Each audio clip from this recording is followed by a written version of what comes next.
All right. Record has been clicked, gentlemen. Happy Sunday. Happy Sunday. How we feeling, gents? Good. Feeling the good? week flew by. Oh, hell yeah. Also, by the way, happy holiday. Happy holiday. It's National Chicken Finger Day. Yeah, so I hit up your local Raising Cane's. If you're listening to this recording, it's already passed. So hopefully you hit up a Raising Cane's and got your extra chicken finger in any box combo. They're not sponsored, by the way. I just really love Raising Cane's chicken fingers.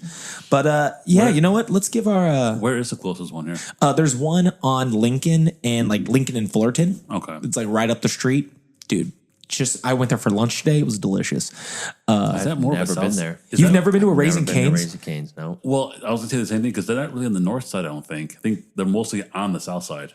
Oh no, literally the one that's on Lincoln and Lincoln and Fullerton is literally right up the street from here. Dude, it's right on the corner. It's beautiful. If you're listening to this part, put in the comments where you'd like to get your chicken from and why is it Raising Cane's? Because it's just the best. Why is it Raising Cane's? Yeah, why is it Raising Cane's? No, I don't even live far from one. I think they just put a new one up on my house, maybe a mile away. Dude, there's literally one right down the street from where you work, dude. Yeah, I hit that motherfucker up every Saturday when I got shows and shit. Speaking of food places, they finally bringing back Jack in the Box.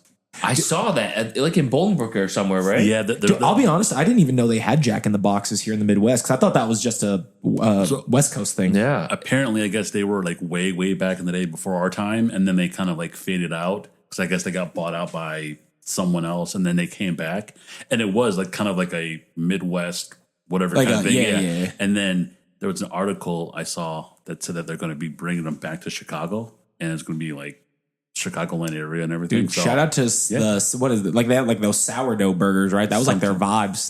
That sourdough hamburger was baller, dude. I think I've had it once when I want to say it was when I was a kid when we traveled a little bit, but other than that, yeah.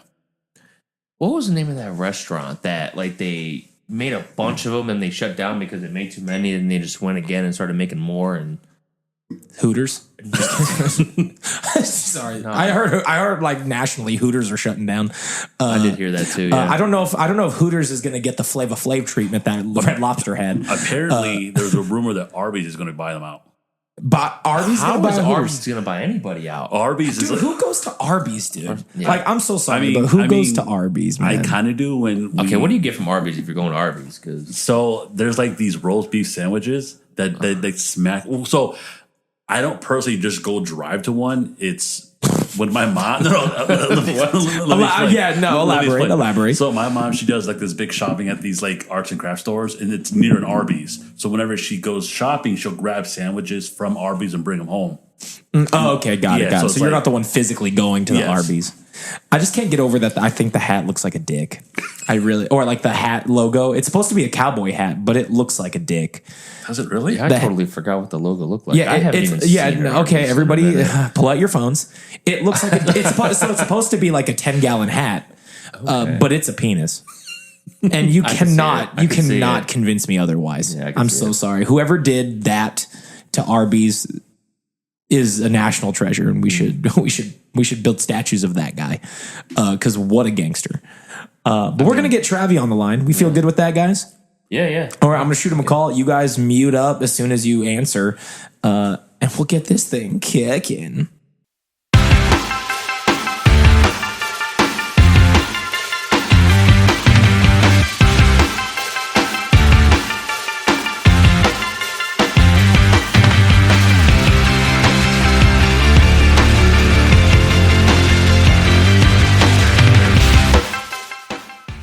Travie, how you doing, my friend? I'm good. How are you? Good, man. Long time no chat, dude. Long time. I know. Where do you live now? I live in Ukrainian Village now. I'm a Ukrainian Village. So you're still in Chicago? Yeah. Oh, yeah. Where are you? I was under the impression that I'm still in Chicago. I don't know why I thought I was under the impression that you moved to Montana or some shit. Montana. Okay, yo, real quick. If you ever hear anywhere that I'm moving to Montana, someone fucking save me, dude. Save. It's going through a crisis. Yeah, I'm that means I'm probably having some sort of a breakdown. That's a cry for help, dude. stranger things have happened. It is and continue to happen every day. So you know what? It is true. No shade to Montana. I shouldn't say I have a huge opinion about Montana. I've driven through there once, and I'll just say there's not much. I'll say what's in Montana. I don't know a damn thing about Montana. I know nothing. Yeah, I drove Montana. I drove through. Hannah. Not Hannah, dude. Not Hannah. I drove through Montana when I moved from Seattle to Chicago, and it was seriously like the most boringest part of the whole drive. I remember literally after about 5 or 6 hours of just nothing, like it was just like nothing. We're talking like just a blank field of vast openness. It's beautiful for like the first 20 minutes, and then it's like just like okay, cool. This is I was gonna be mean and say 2, but I was like it was nicer than longer than 2 minutes. I thought you were going the opposite way. I thought you were gonna say 2 hours and then drop it to 20 minutes. Oh no, I was gonna say 2 minutes, but I'll give it a solid 20 minutes of beauty where I was like, okay, cool, this is nice, and then it gets boring super quick. Well, first off, guys, like I said, happy holiday. Happy holiday. It's National Chicken Finger Day. So be sure that at some point today, y'all hit up a Raising Cane's. They're not sponsored. I just really loves me some Raising Cane's. They're not sponsored yet. Not yet. Yeah. I mean, I will gladly take a Raising Cane sponsorship, especially if it comes with bottomless cane sauce. We'll just do it for the cane sauce. We don't have to pay us. Yeah, don't even give us anything. We just give us that sweet, sweet, delicious cane sauce. But Travie, thank you for jumping on the podcast with us, man. We appreciate you dedicating the time, and especially so last minute. We appreciate it, man. Yeah. No, of course. All I had today was dodgeball, and then I came straight home because I'm still battling a hangover. So, dodgeball. I was about to say you piqued Ron's, Billy's, and my interest when you brought this up. Is that like a league or a dodgeball league or something? It's like so. Stonewall Sports is like the queer sports league, and they have dodgeball, kickball, volleyball, bowling. Yeah. I did kickball in the spring, and now I'm doing dodgeball for the summer, and it is intense. I mean, it sounds cool as shit. I can imagine, yeah. I mean, obviously we're not invited, gents, but I mean, damn, I'd be totally down to join some sort of dodgeball. But no, like the Stonewall League is all inclusive. Oh, is it really? They're straight people, yes. Oh, hell yeah, dude. We should. Are we getting a dodgeball? Are we doing an out of the rut dodgeball event? Or what are we doing? Totally in, dude. I won't lie. When you brought up that you were doing a dodgeball event earlier when we were talking, I was very, very interested then. Yeah, I can send y'all the deets. Like, but it is competitive. It is aggressive. Cutthroat shit. People be getting whacked in the face. Glasses go flying. Oh, nice. It's crazy. Oh, I mean, yeah. I mean, I'm all for the full contact. None of that, like, no hitting in the face bullshit. Like, it's all in, dude. No, these gays are intense. Yo, them gays came to throw down, dude. Like, these are not the voguing down the street gays. These are the these are beachy ass gays. Yeah, dude, these that's are the badass, gays that dude. are at the gym. Dude, that's badass, dude. That's fucking cool. I mean, I guess a simple Google search. I was going to ask how do you find out about groups like that? But I guess Google. We got the internet now. Yeah, Stonewall Sports has been around for a while, and like there's different branches of Stonewall Sports in different cities. And so I've been thinking about it for a long time, and I was just like, I'm going to Google search how to sign up, and I signed up for kickball in the spring, which was really fun, way more chill than dodgeball. Kickball is like my team is drinking. Not Four Loko. I was about to say we're taking it back to 2014, 15. White Claw. They're drinking White Claws while we're having the game. Hey, that's a good time. Not so much. I was about to say they're shotgunning Four Lokos at home plate. Like I was like, damn, people are getting fucked up at this thing. No, last week at dodgeball, someone's iced coffee literally got knocked out of their hand and flew. So, dude, no one's drinking anything. do you have like audiences for this kind of stuff? Because I almost kind of just want to go and spectate. Like that's cool as shit. You definitely could. Yeah, people do come and spectate, but you are in the splash zone. Just splash? So you know, Even better. Like the bleachers are right outside the court. Yeah. So when people are throwing and it goes past the team, it goes into the bleachers. At full speed. So they sign up for the 4D. They sign up for the 4D experience. Yeah, like you cannot be down in your phone if you're in the audience because you will get clocked. You gotta look alive, dude.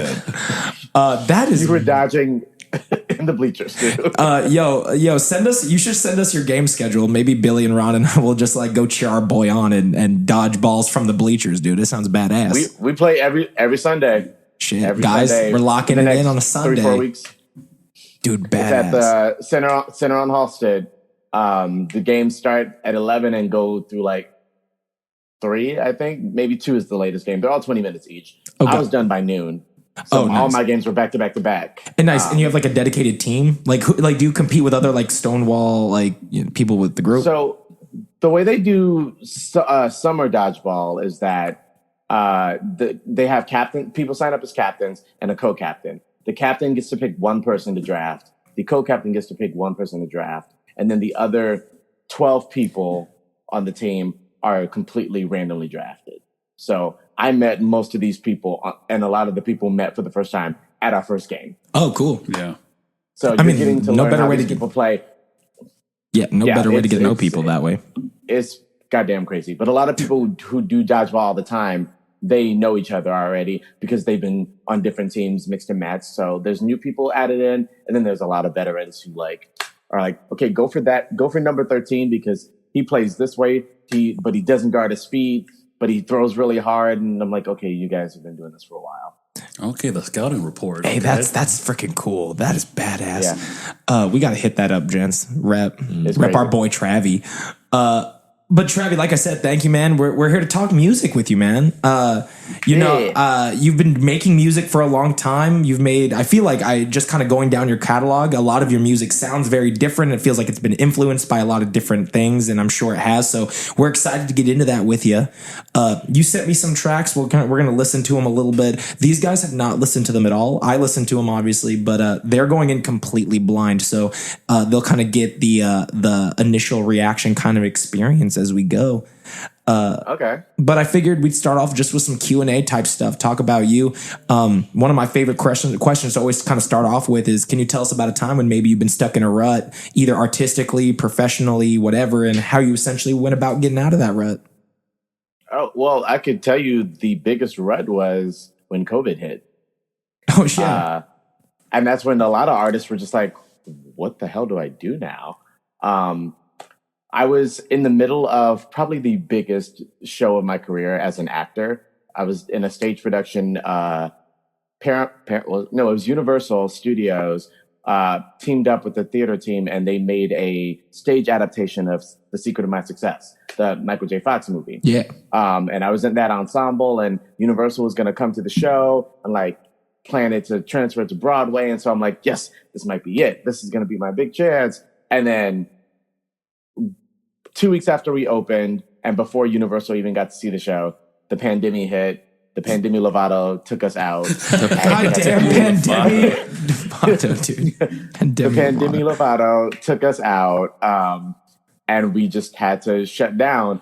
And all theater went away. All performance art in general kind of just went away. And we saw the government bailing out like Wall Street and all these other institutions, and the arts just kind of felt like they were dying and no one was going to come save us.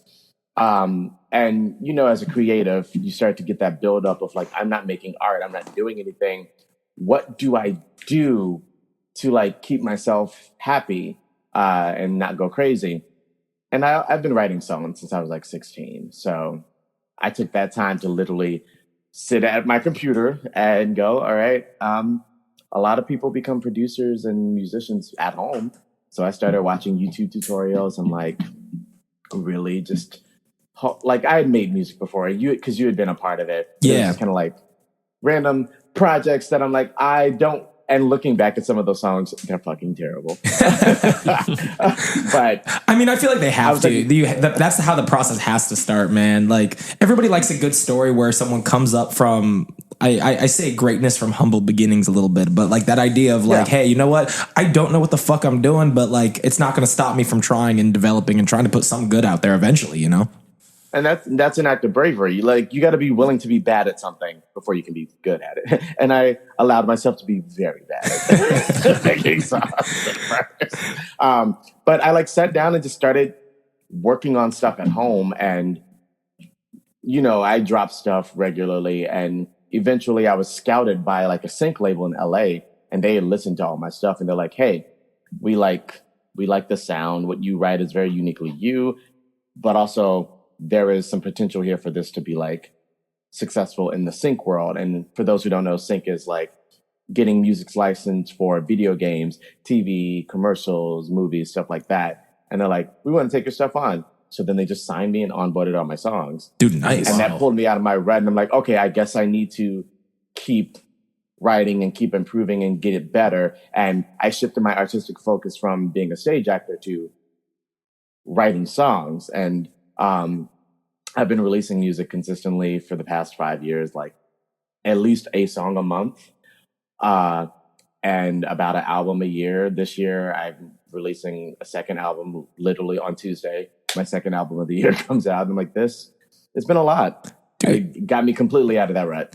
Dude, that's super cool, man. And like, I could honestly say, like, as someone like myself who's kind of, I wasn't there, obviously. I didn't know you when you were 16 and stuff in the very beginning of that journey, but to know you pre-COVID and like to see music and your art going out and then seeing what it is now, it's honestly been kind of cool to just be a bystander in the whole thing of being like, oh shit, that's my boy, let's go.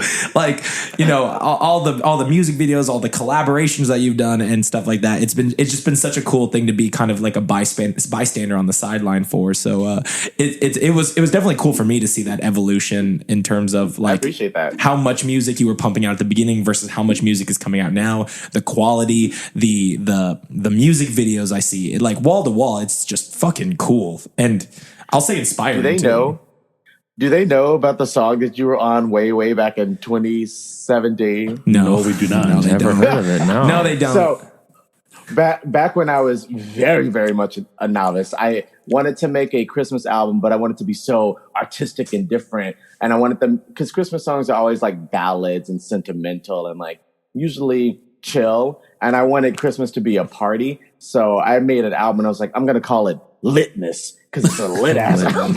I mean, I'll be sure the album art was cool. I remember that shit. That album art was dope. Like, and I wrote like 15 songs that were like interpolations of Christmas songs. So like, I wrote a song called Jingle Bells, but it wasn't Jingle Bells, Jingle. It was literally, hey, come on and jingle them bells, y'all. And I'm like, I feel so creative doing this. But I got Xavier to sing on one of the songs with, I believe they go by Rivka Reyes now. I believe you're correct. Yeah. Is that one of the songs you're going to let us hear right now? When we I wasn't. Or? No. So here's the thing. Litness has been erased from the internet. Anything prior to 2020, I went back and said, hey, let's erase this from my history. So Travie scrubbed that shit. Yo, I did redo 5 of those songs. I did redo 5 of those songs and like re-release them better at some point, but the rest of the song with Xavier is gone. You will never find it. Never find it. So like you don't own the audio file at all? No, I have it. Yo, can you send it to me? I promise I won't like. If anything, I feel like it would just be kind of funny to like use as promotion for the episode. I'll send it to you. You can have the audio file, but it's just not on the internet. Yeah. I won't lie. It's it's all part of the story, dude. It's all part of the story. You got to get through some of the shit to find the good. And you know what? I feel honored to just be a part of the shit, dude. You know, even if it was shitty, I'm cool to be a part of it, dude. It's all good. But no, I didn't tell them, and I was at the time, I think maybe hoping you wouldn't, but here we are, dude. It's all good. Well, I mean, now send it to you, and you can choose whether or not you will subject them to that. Yeah, we gotta. Yeah, there's no way I'm getting out of it now. So we'll give that a listen, but it'll stay off the internet. Period. But heck yeah, but let's thank you for sharing the Rut story. Let's get into the early days of Travie. Who wants to kick us off? I'll jump in here. When you're creating music, what usually hits you first? Is it the emotion, the melody, the lyrics? It varies. It depends on what the project is, how it's being made. Sometimes I have a producer that'll just send me a track and I'll listen to that audio and whatever gibberish comes to my brain, I'll like start flushing it out. So for example, the song Mouthwash that I think is on the list of songs that Xavier is going to show you. Yes, it is. I my producer sent me just a little bit of a melody, and I was listening to it in the shower. And I'm like, okay. I don't know what this is giving me. I don't know what's going on. And I look outside my shower and there's a bottle of mouthwash. And I'm like, mouthwash, fresh, crisp. Okay, fresh, crisp. I want to feel fresh and crisp like a bottle of mouthwash. Okay. And then I started humming melodies. And then that kind of turned into something that I usually think is stupid and a joke. Ends up turning into something that I'm like, wait, this is kind of tangible. Okay, I want to feel just as fresh as a mouthful of mouthwash. I'm like, okay, that can work. And then I'll quickly grab my phone and sing that melody into it because I will forget it 100%. That's one way it could be done. Or it'll sometimes I have lyrics and a melody in my head already, but I don't have music. And so I'll record myself with just piano singing this melody, and I'll send it to my producer. And what I think is going to sound like and what the producer sends back to me end up being completely different. But my favorite thing about making music is collaboration. And so I will lean into whatever the producer sends me, because that's how art, I like when art is made through that. Like when the outcome is completely different than what you envisioned it would be. And sometimes I'll get a track from someone that's completely fleshed out and they just want to feature. And I'm like, okay, this artist and my style are completely different, but they asked me to be on it for that reason. So I'm not going to try to match what they're doing. I'm going to try to do on this song what I would do if it was my song originally. And I'll get my ideas, write them down, record it, send it out, and hope that it sticks. Most of the time it does. And I'm like, great, we made some brand new art. I'm not sold to one type of process. I like seeing, maybe it's my improv background, but I like seeing what is given to me, and then I work with that. That's cool. Cool. Yeah. Heck, I mean, when you're doing that, how do you know if like something's real or something just like, okay, this will be good to just throw in a track? Like, how do you find what connects with you when you're doing those? I don't know how to put it in words. I just know. And I think the philosophy, I did a show when I was like 23, and one of the writers of the show said something that stuck with me forever, which was, you don't have to be, or there is no criteria for music. Like anyone can make a song. There are scholars who study music and make it their entire life, and they get degrees in it, and they will tell you what good music is or what a good song is. But at the end of the day, if someone hears something and that makes them feel something, that's a good song to that person. It's art. It's objective. So anyone can make a song. Even if you just have a studio setup, you can make a song, you can make music, and that's going to stick with someone. And that's how we get stuff that's like Ice Spice to a lot of people. To a lot of people, Ice Spice is not good music. And to some people, Ice Spice does exactly what they want that music to do. And so I live my creative life like that as well. Like there is no criteria. There's no rule book. You create what you want to create. It will find the audience that it is meant to find over time. Now, is there a way that you, like, have you kind of experienced that on your end in terms of, like, people, like, listening to your music and being like, well, that's not real music, or, like, vice versa? And how do you go about, like, suppressing those people of being like, you know what, like, this music is mine, and it might not be good, quote unquote, to you, but it doesn't fucking matter what you think. Like, what's that process look like for you, or have you had a lot of experience with that so far in your music career?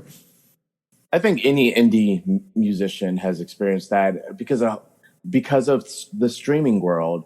There's a whole lot of like pitching our songs to playlists for placement and stuff like that. And sometimes the feedback is the vaguest shit. It's like, I didn't like this hi-hat, so I'm not going to pick your song. And then sometimes it's like, these melodies suck. You need to go back to the drawing board, erase everything, throw it away, start over again. But give it the litmus treatment. Exactly. But then that same song will like go to like 3 other curators, and they're like, this is perfect. No notes. Actually, I wrote a song called That Sauce, and I thought it was so clever and great. And I sent it to a friend for feedback, and my friend was like, yeah, this sucks. I'm sorry, man. Damn. This is not a great song. And I was going to drop that song, and then I shelved it. I was like, well, I'm not releasing that. So actually, I don't know if you remember. I actually saw you perform that song. I actually saw you perform it. Oh, yeah. Yeah. Yes. Well, here's the thing. I shelved that song, and I was like, this song will never see the light of day. And then a couple of months later, I get an email from the Sync label in LA that I signed with. And they're like, hey, we just got a placement for your song, That Sauce. It's going to be in the new CW show, All American Homecoming. Here is the dollar amount that they're offering. Do you approve? And I said, yes. We're like, let's sauce it up, dude. I was like, this song that I was told sucks, wasn't good enough, but it just got placed in a CW show. So let me go ahead and unshelf this song and release it. It ended up being one of my best. It was my first song that ever got placed in a TV show. Yeah. So, and if I had listened to my friend, that song would. Yeah, it would never. You would never have seen anything from it, dude. That's the kind of shit that gets me psyched, dude. Those are the kind of things that give me hope as a group of new podcasters. Is like, you know what? Like sometimes it has to suck. It has to suck, and you never know what's going to resonate with anybody at any given time, and you just kind of hope that eventually it'll find an audience, dude. That's fucking cool. Yeah. Man. Are if you never put the art out or the work out, then it'll never find its audience. If you just keep it to yourself, it'll never find its audience. So you got to put it out there and let it breathe and let it circulate, and it will find the people it's supposed to find. Dude, hell yeah. I'm going to bring us back a little bit earlier too. I want to talk about like the early days of Travie getting to music because I think for people listening who are maybe interested in like getting started down this road, I think it's cool to kind of hear like the genesis of it. Like, can you talk about like what 16-year-old Travis getting into music looked like? Maybe how you got your start or who influenced you kind of to go down this path in the very first place? Yeah, I mean, my biggest influence starting out was always my mom. Like she danced with the African dance company for years. She was a singer. She had a band, and then she kind of, she did what a lot of moms did. After a while, they shelved that so that they could start a family. And in order to provide for that family, they're like, well, I have to put these dreams to the side because these dreams don't always make money. Yeah. And it's kind of selfish to bring a child into a world with instability. Sure. You've already made the choice to have a child, so give that child the best life that you can. But what she did is she had us singing in church. She put me in dance classes. She exposed me to so much art as a kid. And she made sure that I saw lots of Black art. She took me to see Alvin Ailey Dance Company. She took me to a lot of jazz shows. She took me to see Lion King on Broadway when I was a kid. And so I saw so many people that looked like me doing these creative things. And that kind of told me, oh, you can do these creative things. Look at all those people that look like you doing those creative things. Yeah. And she always told me, just go for it. Go for it. So I studied, and like, while everyone else was wanting to be a doctor or a basketball player or a rapper or whatever, I was like, well, what if I sing and dance? What if I try this out? What if I do this? What if I go against the grain? And I was a bit of a scene kid in high school. So nice. Respect. While my cousins were listening to Biggie and Tupac, I was listening to like Plus 44 and Panic at the Disco and My Chemical Romance. You little emo kid. I was just about to ask. I was like, yo, give us the emo Travie vibes, dude. I'm for it. I loved that shit. And even it branched out from there because I watched American Idol a lot as a kid. And so I saw the singing competition. I'm like, I want to be on that one day, which means I need to study all the stuff that they're doing. And that's back in the day when they had like guest judges like Barry Manilow and Keith Urban and all these people who were in genres that my Black ass family didn't listen to. But I'm like, okay, well, let's listen to this music. Let's see what this is. I didn't know who the Beatles were until high school. And then I was obsessed with them for a while because that was a genre I wasn't familiar with. And then I got obsessed with country music for a while. And so I was this weirdo kid listening to all these different styles of music because I just love music. Yeah. And I always have songs in my brain. So that was me. Maybe it was mental illness as a kid. Who knows? But classic 90s child ADHD and shit. Yeah. Absolutely. But I'm glad being the weird kid really helped me be a better creative because I wasn't afraid of being weird. I was just going to say that I sometimes feel like one of the perks of being the weird kid is like usually the weird kid grows up to be the bravest motherfucker around, like because like they're unapologetically weird. And wait, if you can handle being a weird teenager, you can almost handle anything because teenagers are fucking savage. Exactly. I had the meanest shits and I was gay. Come on. Yeah, like the layers, the recipe for disaster. The layers were there. The layers were there, but it makes you a pretty fearless human when you get older. And so I'm not afraid of failing. I'm not afraid of being made fun of. I fail all the time. I get made fun of all the time. I look dumb all the time. And because I'm used to that, there's no fear. So I can just go and create something. And if it doesn't work, it doesn't work. I'm not broken up about it. Yeah. And the older I get, the more I see that sense of fear in a lot of people. And a lot of people who want to succeed, but they're afraid of failure. Like, baby, failure is a part of everything in life. Yeah, if you ain't failing, you ain't succeeding. Relationships, yeah. And that fear of failure keeps you from trying. That comfort zone, and I learned a lot about that in just therapy in general, but like your comfort zone will hold you hostage for the rest of your life. That's why some people never leave their hometown. That's why some people stay at their same job forever, stay with a person that they don't want to be with forever. That comfort zone will keep you trapped because you're like, well, I could have something else, but I don't know how to get it. And I have this, so I'm just going to stay with this. Just keep coasting. Yeah. Nah, man. We ain't about coasting, man. Coasting, and plus coasting gets old after a while. Like I believe that everybody hits their threshold eventually, whether they want to admit it or not. Like even if you're 80 years old and you've done the same job for 30 years, like you've ridden the wave that has been the highs and lows of wanting to get the fuck out of that shit. And you owe it to yourself to at least try. Just don't be afraid. Just try. You can't stop the crash out. It will happen. And that crash out will happen. It will be messy. It will be ugly, but you got to have it at some point. Dude. Sometimes it's usually either volunteer or involuntarily. Yeah, sometimes it's going to be as ugly as a couple being spotlight on at a Coldplay concert. You know, sometimes it's that ugly, but you know what? Sometimes it's that ugly. You know. Yeah, and again, that's a public crash out. Like that the world is talking about that. Yeah, and I think we're gonna talk about that for a while. Still, I think we're gonna talk about. Oh that. Yeah. Baby, the internet is forever. The TV shows, the memes, the recreations that have been happening. Like every kiss cam in every game now has people just recreating that moment. It's forever. Global. Honestly, there's only one thing that doesn't live forever on the internet. And that's litmus. Litmus does not live forever. That's the only thing that does not live.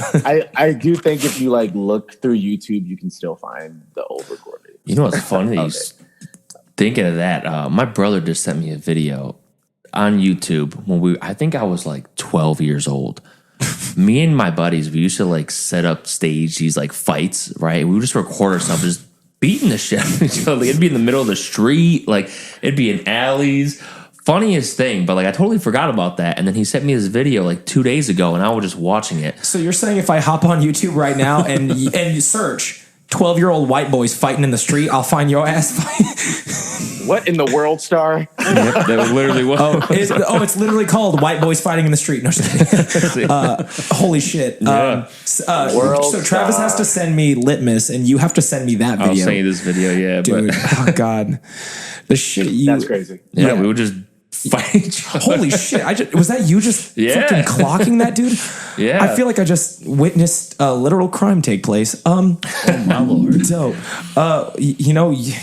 internet's forever, guys. Yeah. Careful, kids. I thought that was gone. I thought like after like a certain maybe decade or two, if you don't like re-up it or something, like it just disappears. Yeah. It's not. It's still there. I'm pretty sure the only thing of mine you can find on the internet like that is like, remember when Crank That Soldier Boy came out and like there was all those videos of people dancing to it and falling off furniture and and shit. Yep. I'm pretty sure there's a video of me on the early YouTube days of me cranking that Soldier Boy and like falling off a couch or some shit. Oh, me and my buddies used to make our own Jackass videos.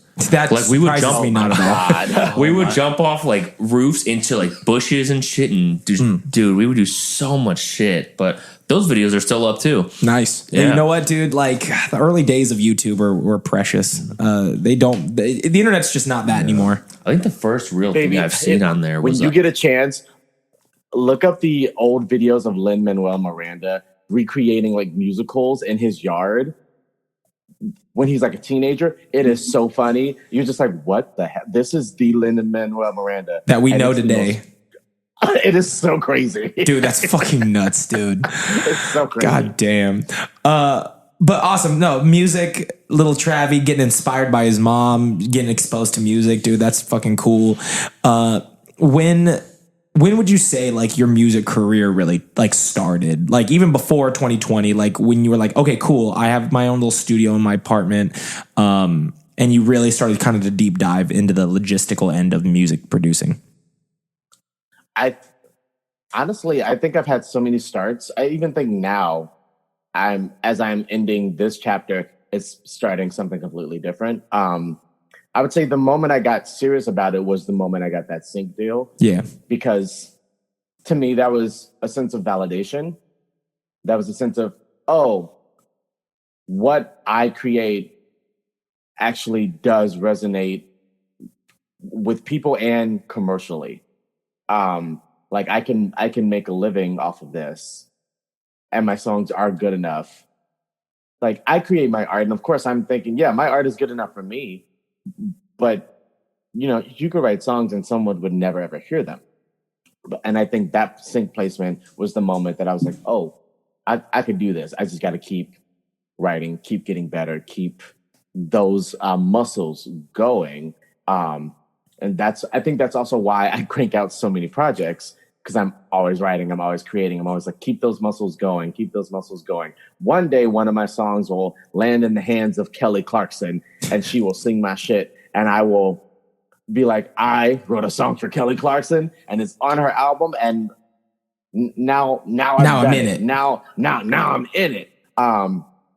But since I don't think I truly have popped off yet, like it happens in waves, I still have the ability to experiment, which is why, like you said earlier, my sound keeps transforming. Like I never saw myself as a rapper. I just wrote songs and like sang my music. And it wasn't until my older brother, who was a rapper, pushed me to start rapping more. I'm like, fine, let me play around. But I'm not going to give it a shot. Yeah, but I'm not going to like consider myself, like I'm not going to put myself in the category of like Biggie and Tupac and Eminem. I'm not going to call myself a legit rapper because I didn't do ciphers. I didn't do the underground hip hop scene. I don't like write bars like that because that's not my thing. And I'm not going to be Iggy Azalea and pretend to be someone that I'm not.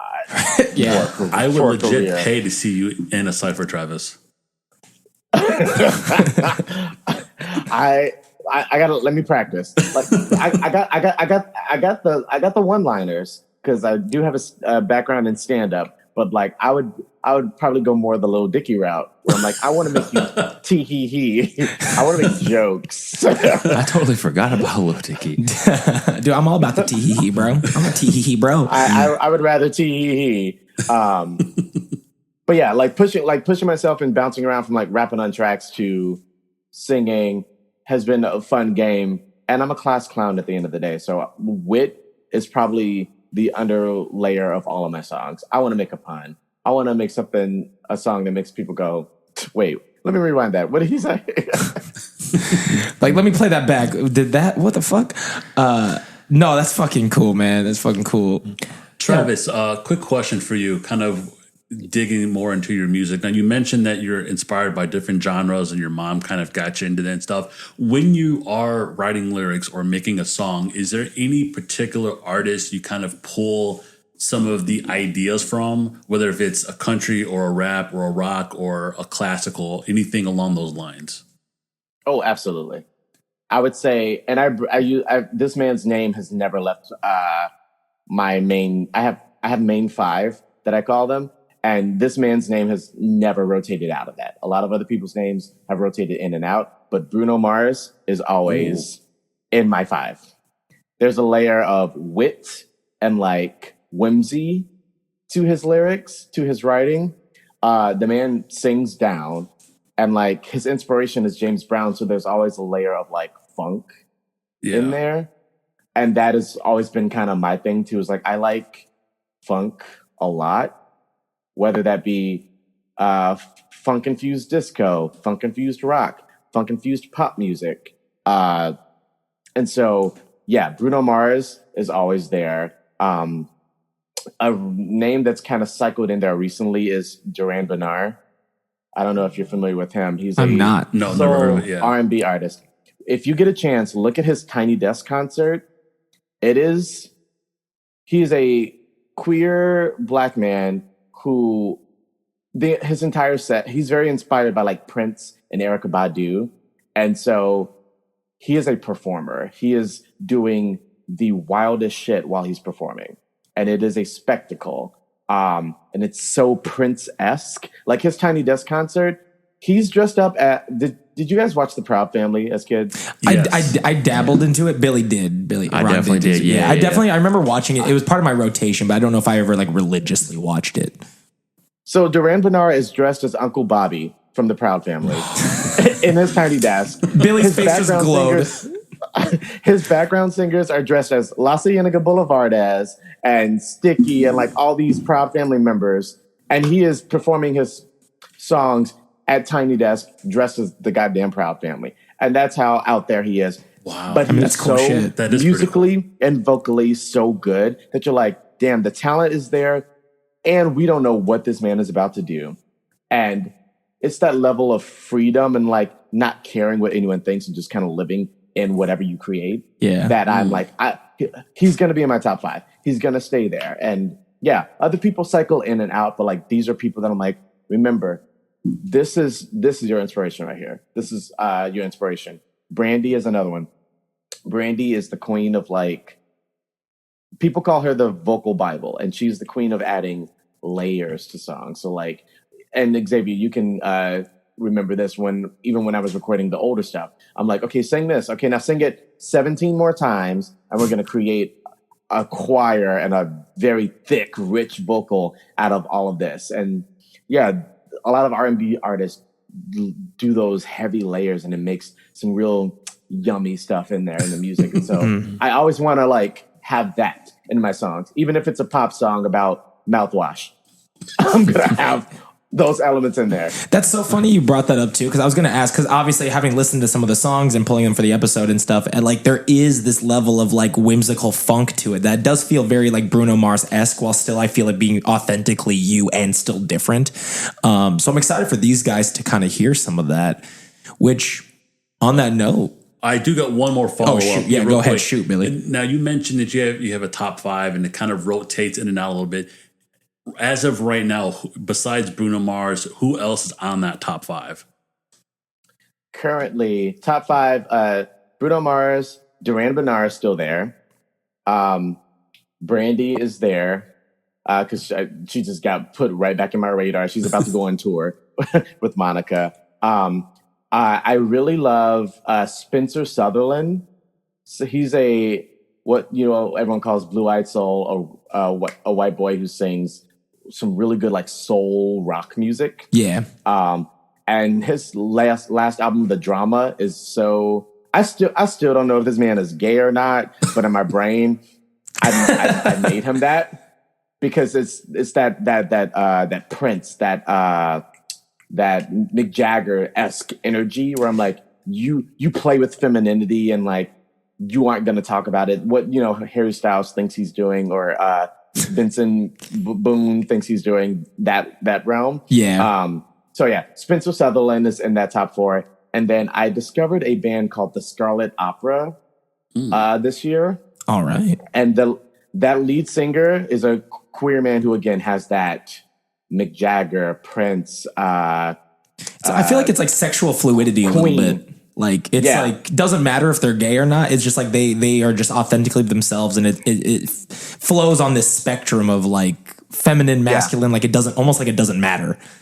But vocally, their voices are so goddamn powerful, and like the music is well written and is pop based, so it's catchy, and that is everything I want to encompass. Like I want to play with, because I grew up being force fed this like manly nonsense my whole life, and as I get older, the more I'm allowed to like play with what gender expression is. Even though I do identify as a man, I'm like that can mean so many things. But like that combined with the vocal prowess in their voices and the songwriting, I'm like, I want to make sure I encompass that. And so those are my top 5: Brandy, Bruno Mars, Duran Bernard, Spencer Sutherland, and the Scarlet Opera.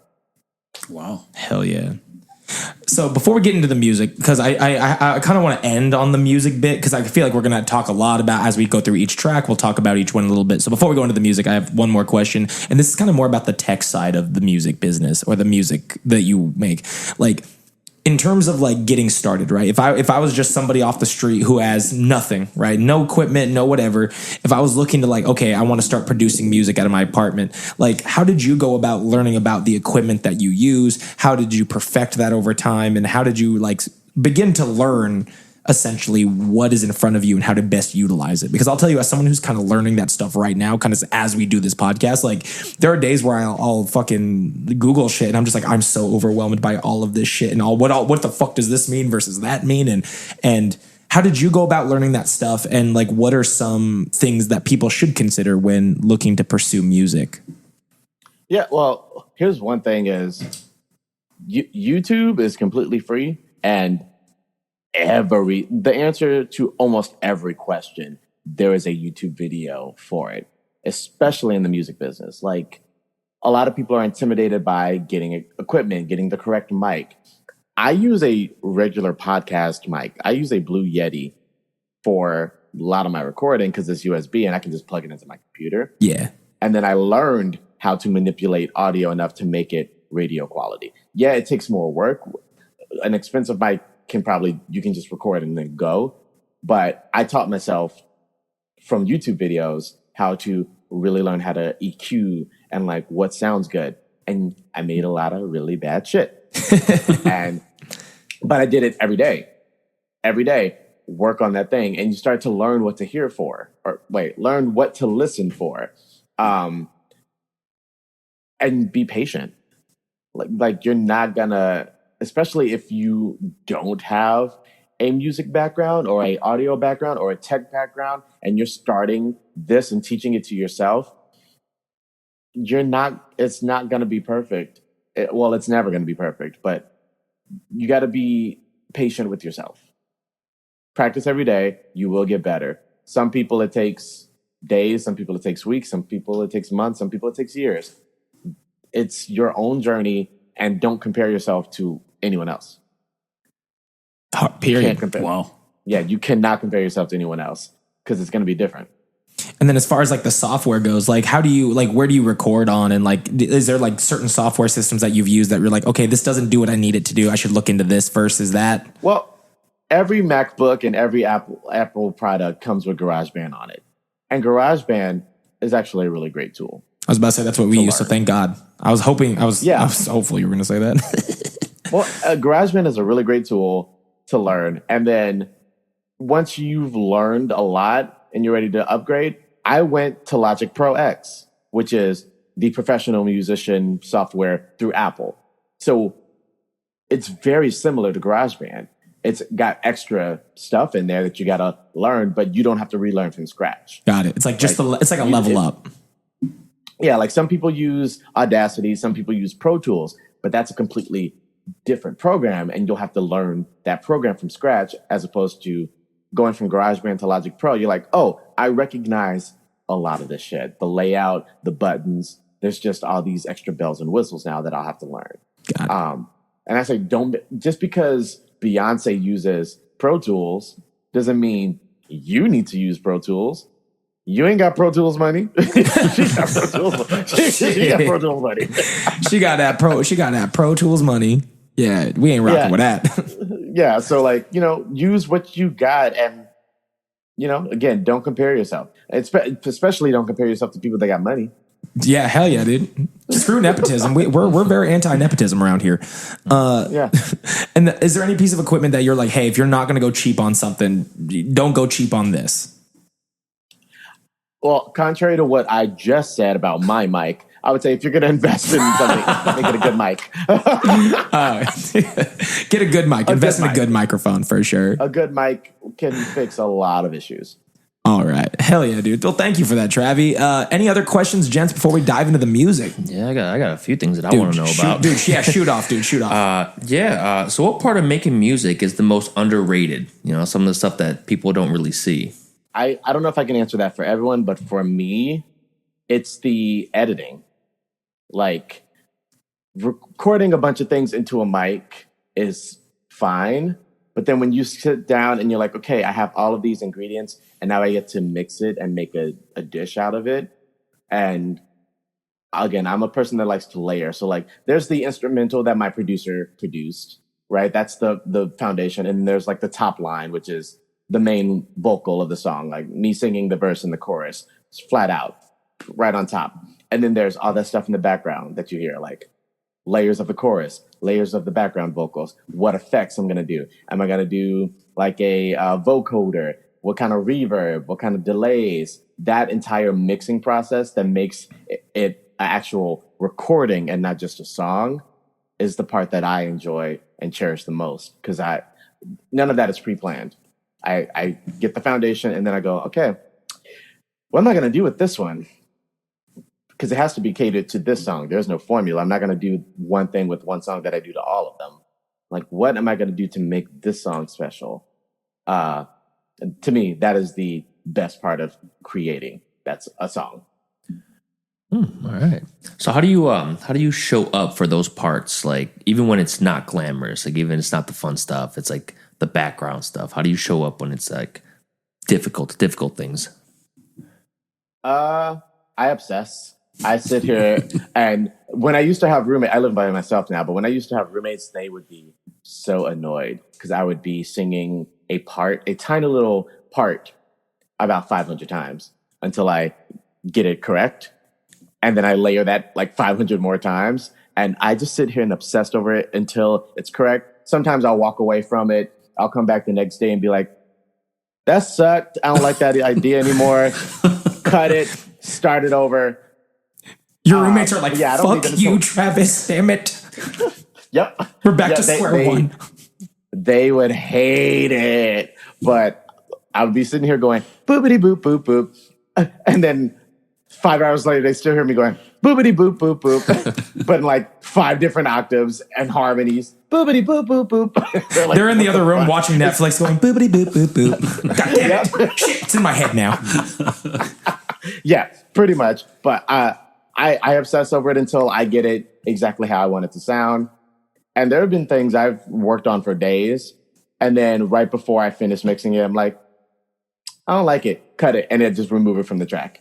Wow. After putting all those hours of work. But that's the grind. That's the process. Sometimes you got to, especially when you're you have to think of it. You're making a recording. And what is the best choice for that recording? Sometimes editing out and less is more is the best option. People like simplicity. People like things that are repeatable, that can be replicated. I think that's why there's so much of a vendetta against like complex songs now. Like we don't have Mariah Carey's and stuff like that and Brandy's currently because people like a song that's simple. Simple to sing. Like Bruno Mars is an icon, but there's not a lot of Bruno Marses out. Like people like a guy that can just go, da, da, da, da, da, da. Like it's not belty, it's not high. It's something in a normal register that they can just sing along and be like, cool. I like something chill. It's very musically inclusive, it feels like. Yeah, people don't idolize like they used to. People don't like the Whitney Houstons anymore. They like someone that they can look at and be like, I could do that. As opposed to listening or looking at someone and being like, damn, I can't be Freddie Mercury. I can't do that shit. But this guy, I could do that. I think that's kind of the beautiful thing about how art has sort of transitioned to where it's weirdly more accessible now than it ever was. While at the same time, the barrier to entry is also still so much tougher even. But like, I think that's kind of the nice thing is like before when you'd see like, I think of like some of those really big personalities or those big artists with huge stage presences like Freddie Mercury, like Michael Jackson. I put Gerard Way in that category because I'm a huge My Chemical Romance fan. But like these people with these stage presences, and you'd watch them and you'd be like, I can never do that. But that's what kind of drew you to them. But since music and art is so accessible now, it's almost like we don't care about that as much. And instead we want to see someone that's more relatable because it's like, oh, they did it, I can do it too. And it like sparks inspiration strangely.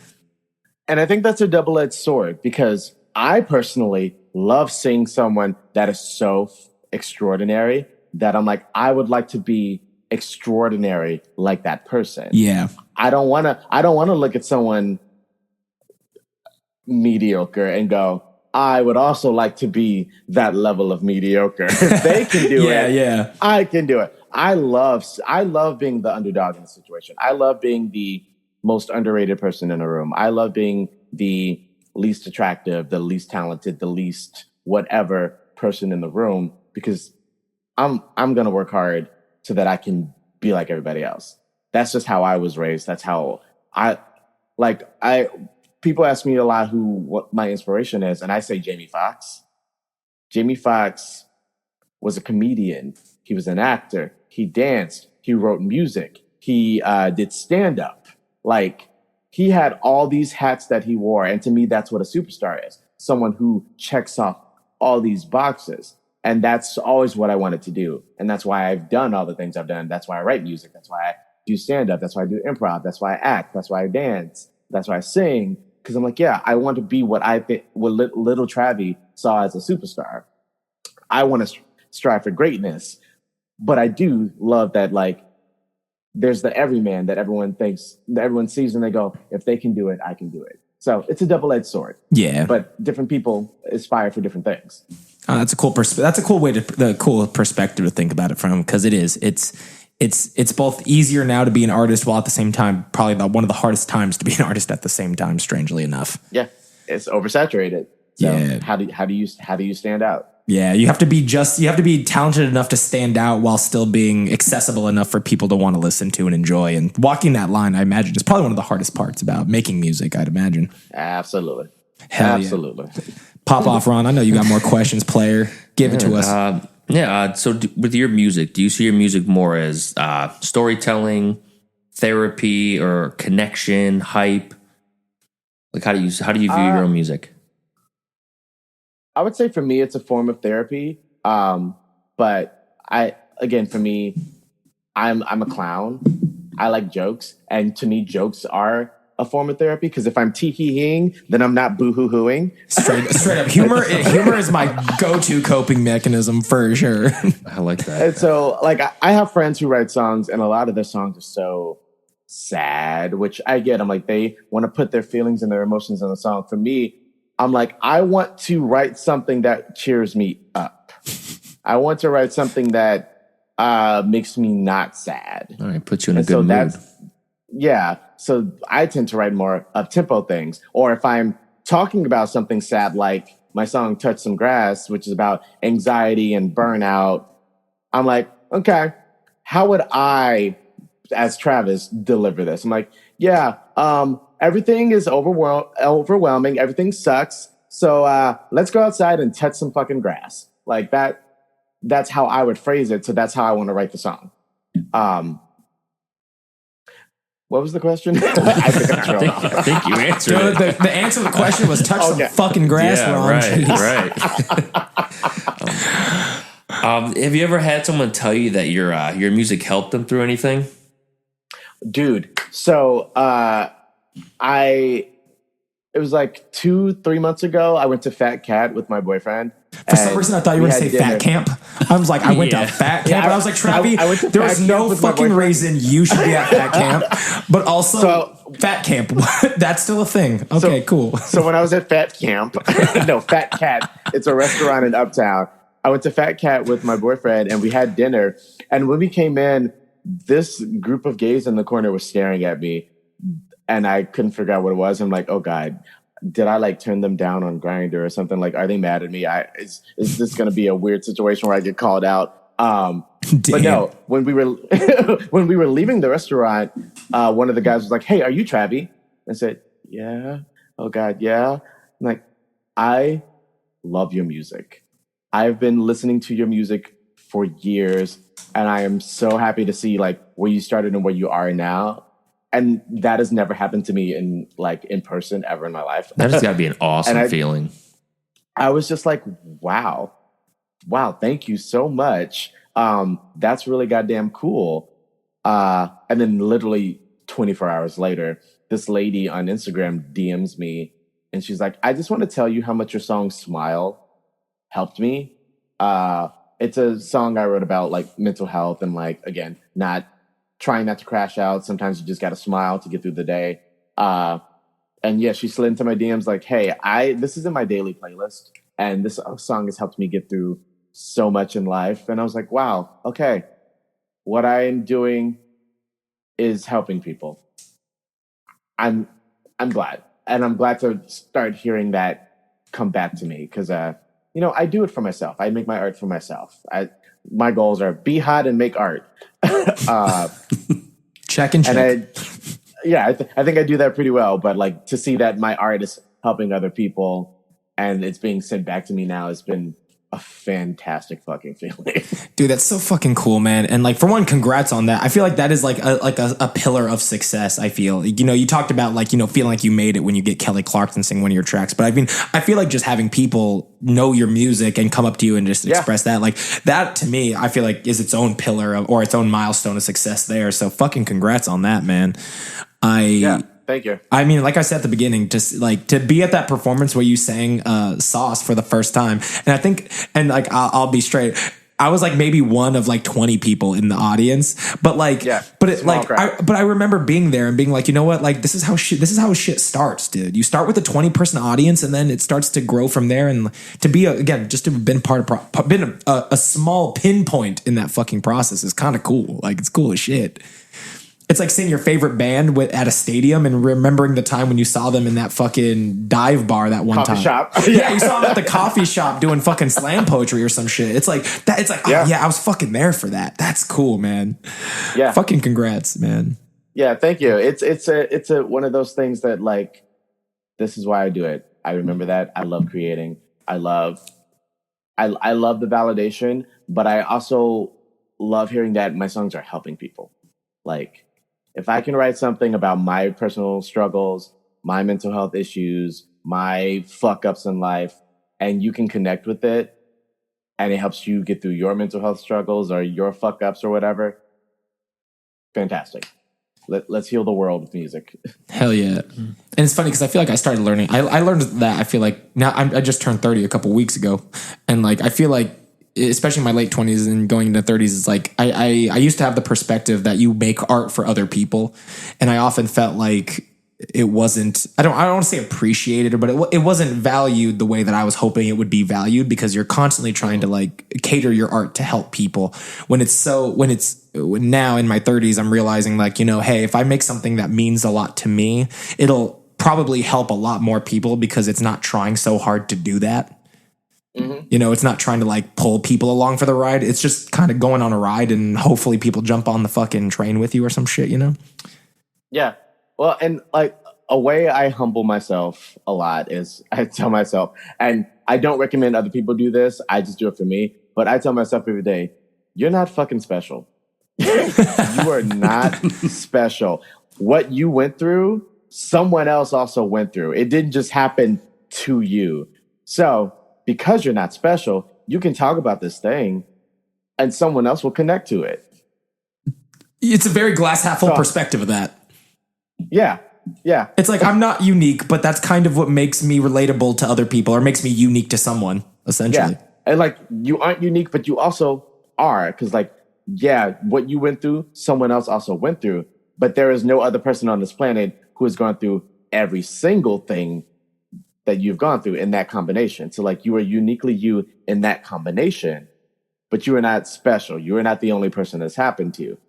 Also, like you're emotional, you're like, and you can go through the exact same situation as someone, but how you convey that through your messaging is going to be uniquely you. And who knows, the person who has gone through that exact same thing as you might not have thought of it the same way you have. And to hear that hear that perspective is what shifts people's thinking, and I think helps resonate with art, or help individuals resonate with art, because we all have a different emotional vocabulary, I feel like. And as we get older, that vocabulary becomes more robust and more elaborate.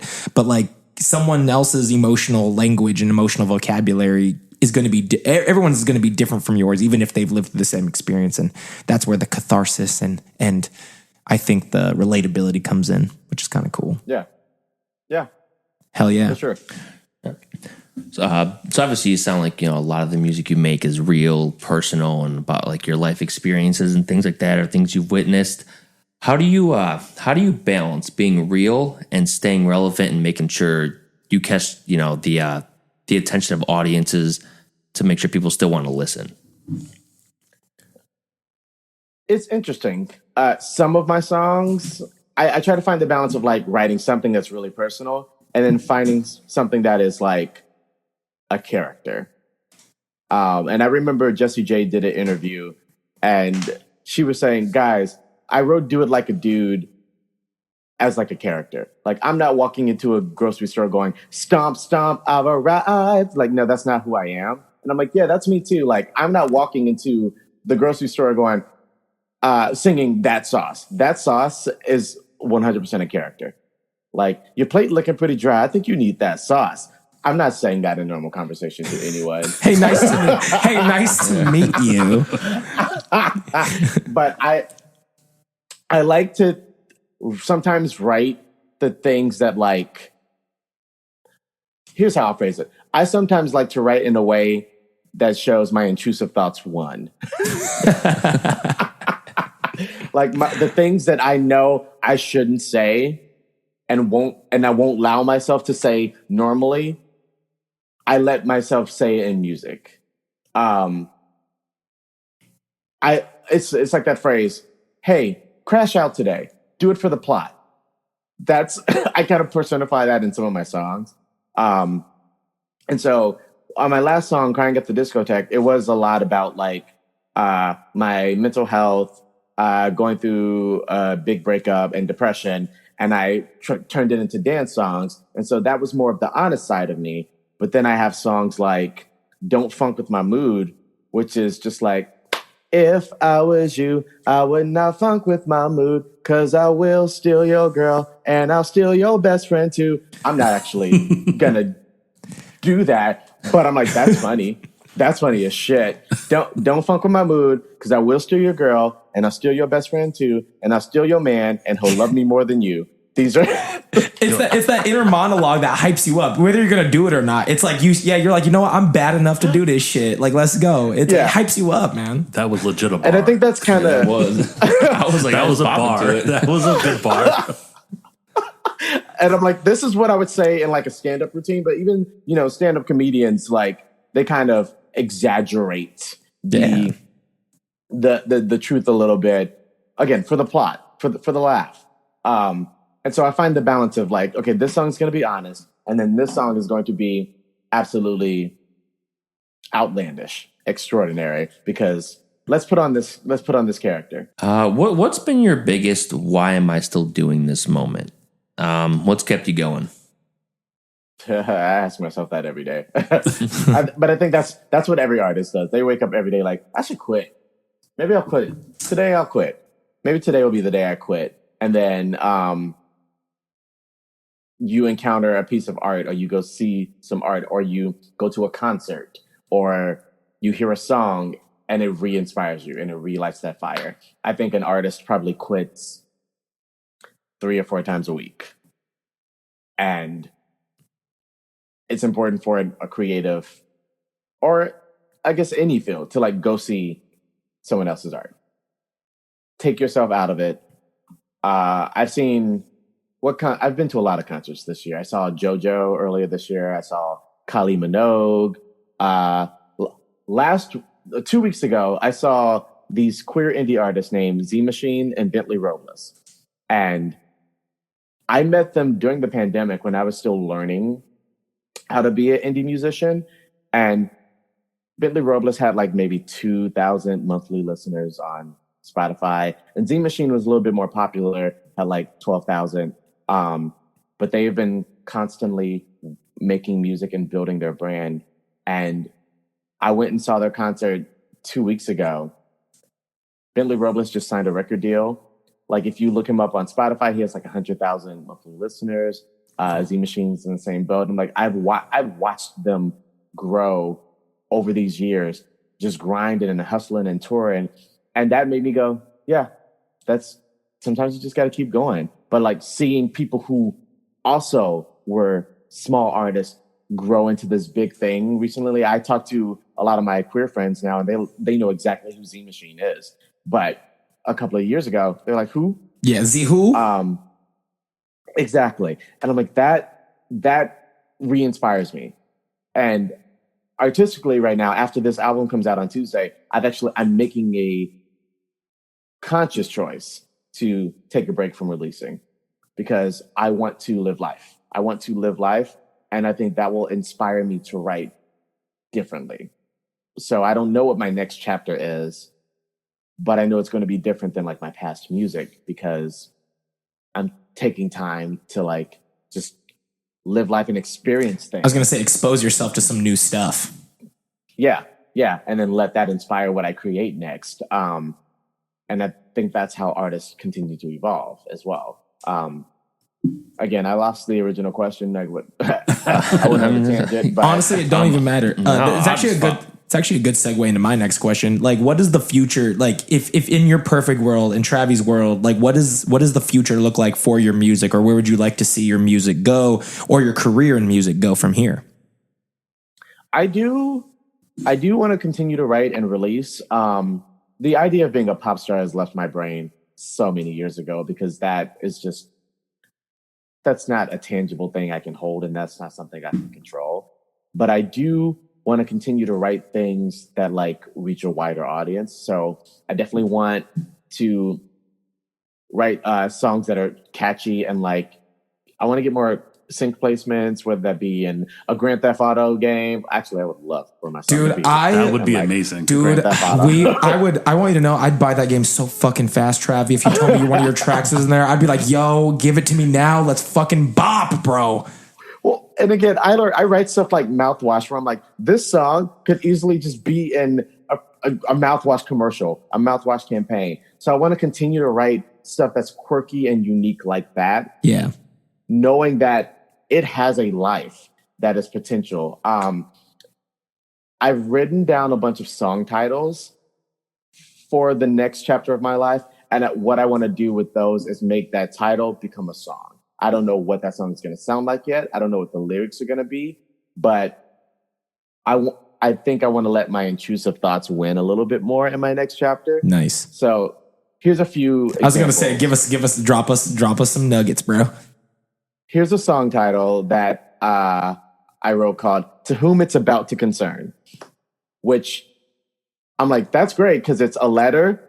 It's also like a warning. I was about to say, it sounds kind of tough as shit. It sounds like we about to fuck someone up. I have another song title that's like, I hope this letter finds you before I do. Oh, love that. I always wanted to send an email like that. Mm-hmm. Yeah, I don't know what that song's going to be about yet, but it's giving me some real Wanted vibes, some real Liam Neeson, like I'm going to kill you. Yeah, it's like I hope this letter finds you before I do. Smiley face.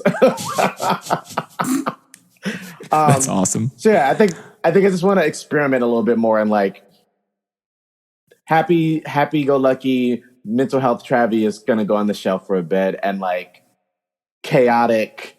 Travie is I'm going to let him live and breathe for a bit. Hell yeah. I'm excited for that next chapter, man. I'm excited for you. I'm excited to experience it. Excited to just be along for the ride for it, man. That'd be cool. On that note, Jen, are we ready to jump into some music? Yeah. Got more questions? No, I was about to say, we'll throw some more questions and stuff as we kind of talk about the music. Get back, we gon' make the fans clap. When the hits slap, we gon' make them hands clap. I spit facts, so bad, make the beat smack. And I'ma hop on and go on the attack. One punch and they gon' call me such a mug. I lean around to react, it's on type of ya. Knocking out hit for hit like I'm Tyson. I stay ringing in your ear like a siren. Yeah, yeah, yeah, yeah. You wanna party with the party boys? Well, let me see you stand up, hands up, better bet your noise. Gonna party with the party boys? Well, let me see your hands up, stand up, fist pump or jump. You wanna party with the party boys? Well, let me see you stand up, hands up, better bet your noise. Gonna party with the party boys? Well, let me see your hands up, stand up, fist pump or jump. Yeah, so that was JVMP. That was Travie featuring Brad Kemp. It's called Jump. Oh, is it called Jump? Oh, got it. I'm stupid. It's just Jump spelled with a V instead of a U. Got it. So I'm dumb, guys. I'm dumb. I'll kind of kick us off with a question that I had about it. So you've worked with Brad Kemp on a couple different projects. Can you talk to me about that? Is he when you talked about a producer earlier? Is that who you're talking about? Yeah. So Brad is a good friend of mine and a producer. This is actually our 5th album together.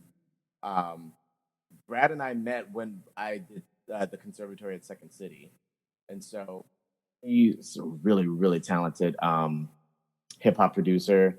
And during the pandemic, he reached out to me and he was like, I kind of want to write a musical. And I said, I don't want to do that at all. Because that's how I know Brad. Is Brad wrote music for a show that I was in.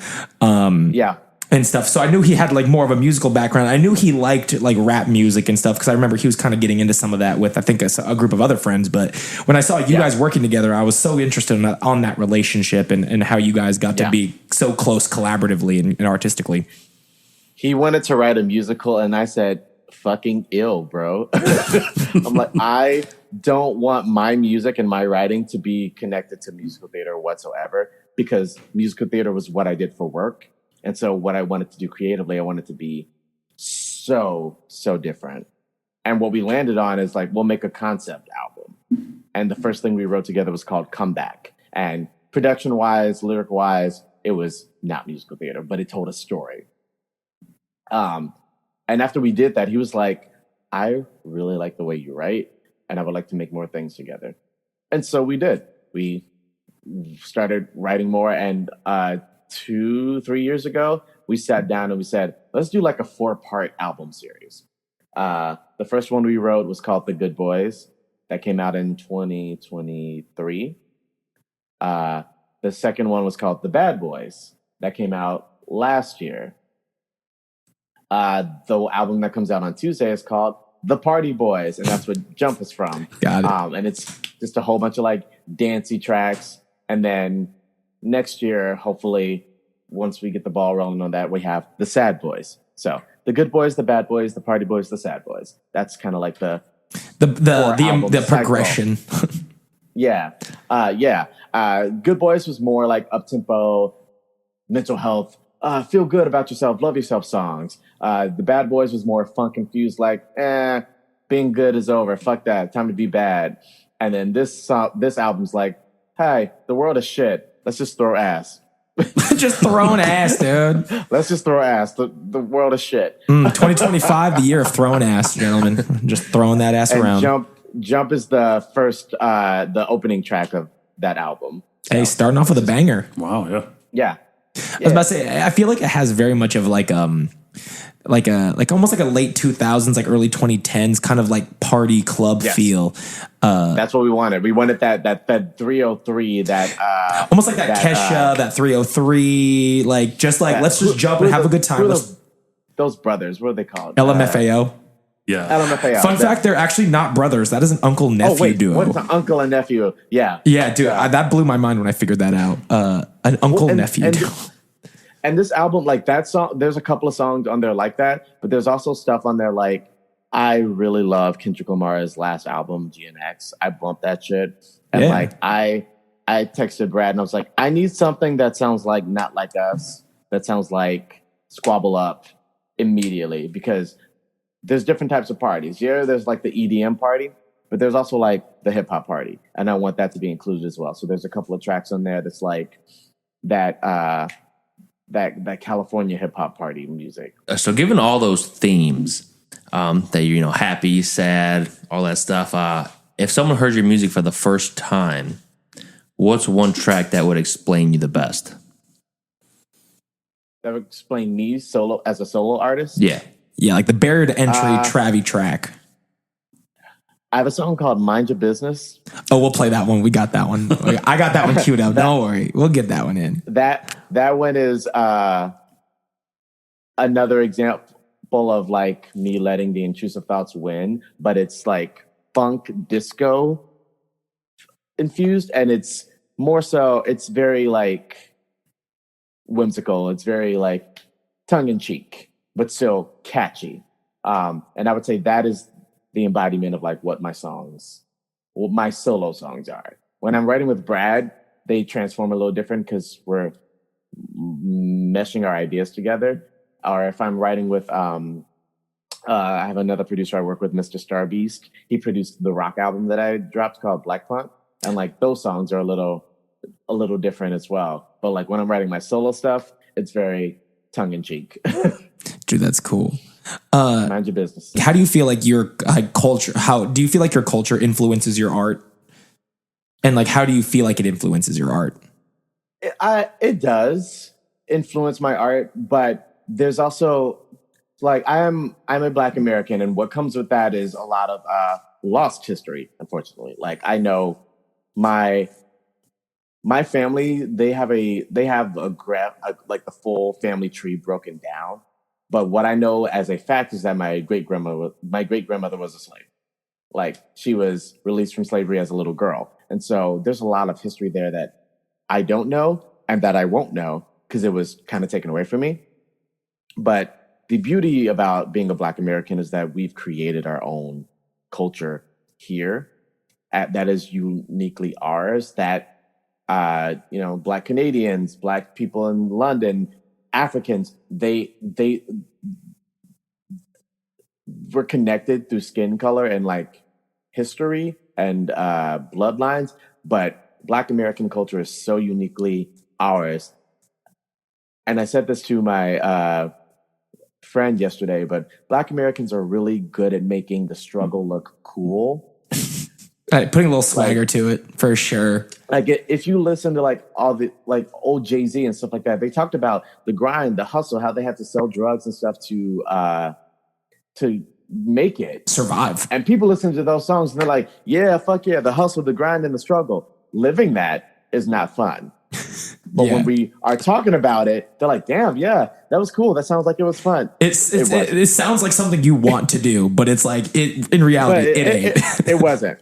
And so I try to approach that in my music too. Like I grew up on funk and soul and like Motown, and like my experience growing up as a small, dark-skinned, queer Black boy, all of that is infused in my music. But I don't want to talk about it like, woe is me, my life is hard. I know my life is hard.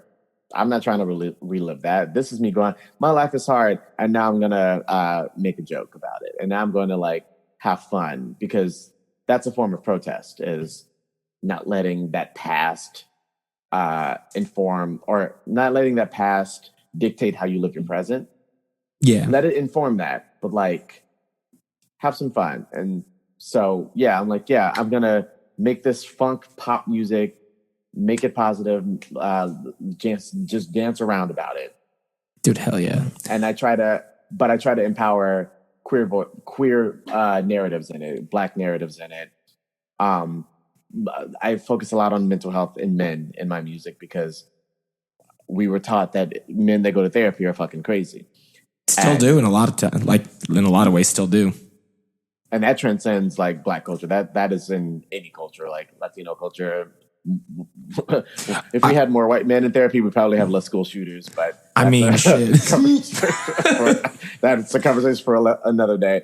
But yeah, mental health is another huge focus in that, and I want that to always be in my songs. It's like, hey, go heal, bro.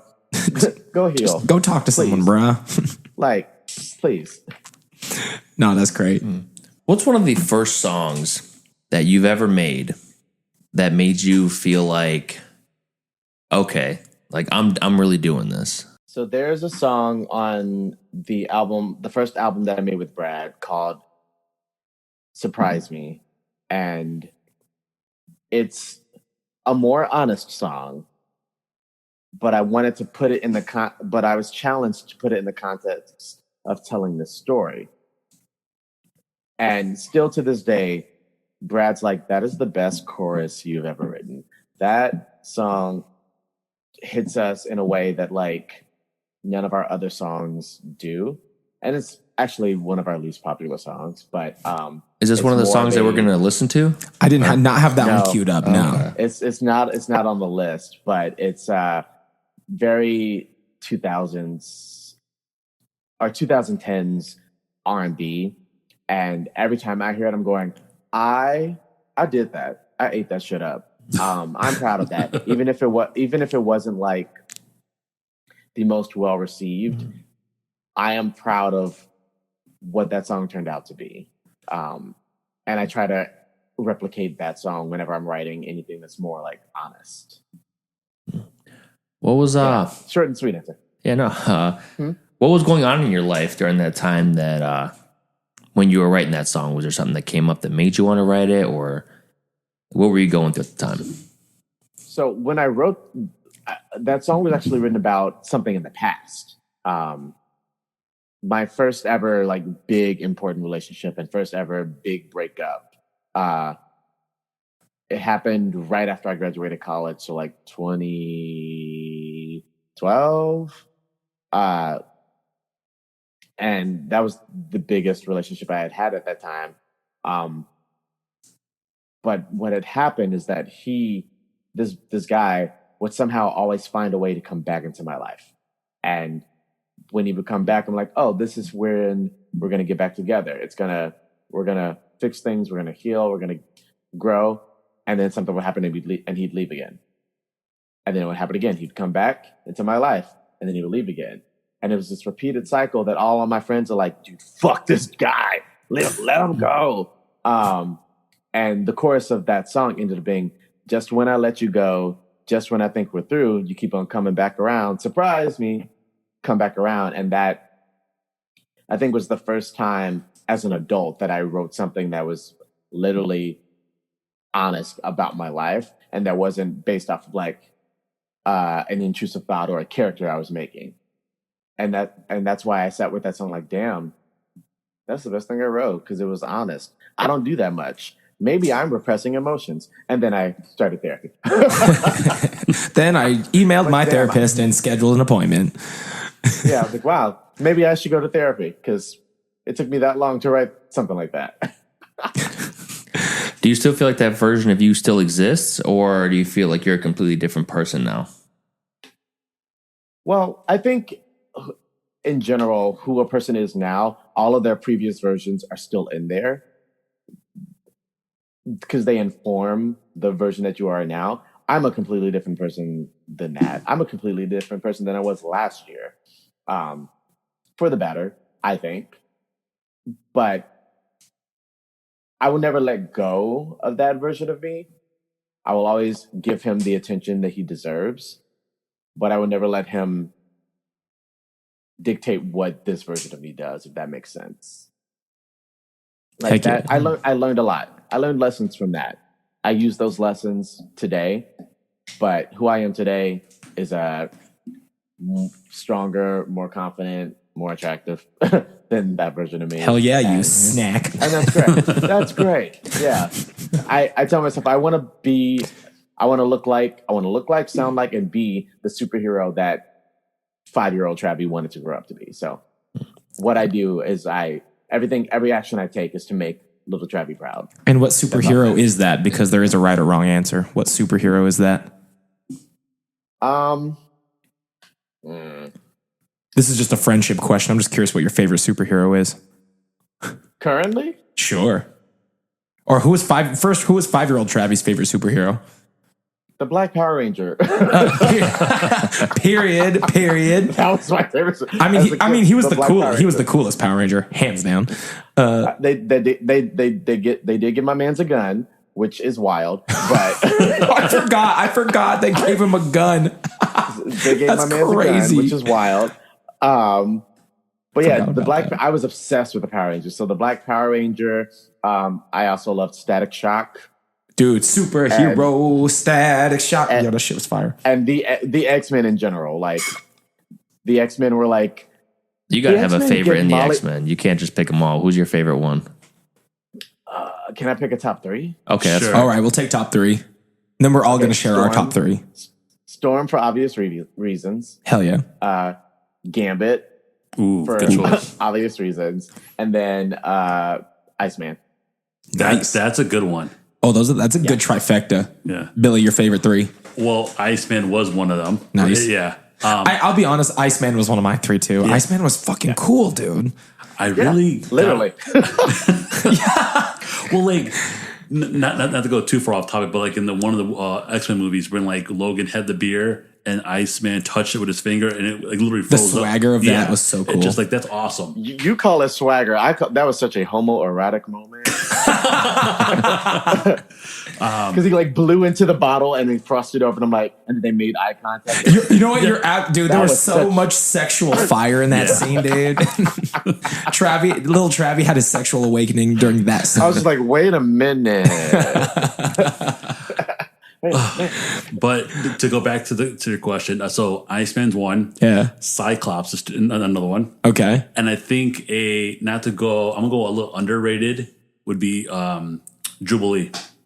Okay. Yeah. I love Jubilation Lee. We love Jubilee. Yes. Do you have a favorite there, Ron? I'm going to say Magneto for sure. I don't know, just because his powers were dope. Yeah, I like, mean- you can't. Fucking powerhouse, dude. Yeah. Magneto And he was wasn't right. and he wasn't Magneto a good was guy. right. Like, everyone else wants to be a good guy. He wasn't a good guy. But he wasn't also like Nah, this he's villain. a pretty sympathetic villain. Right, yeah.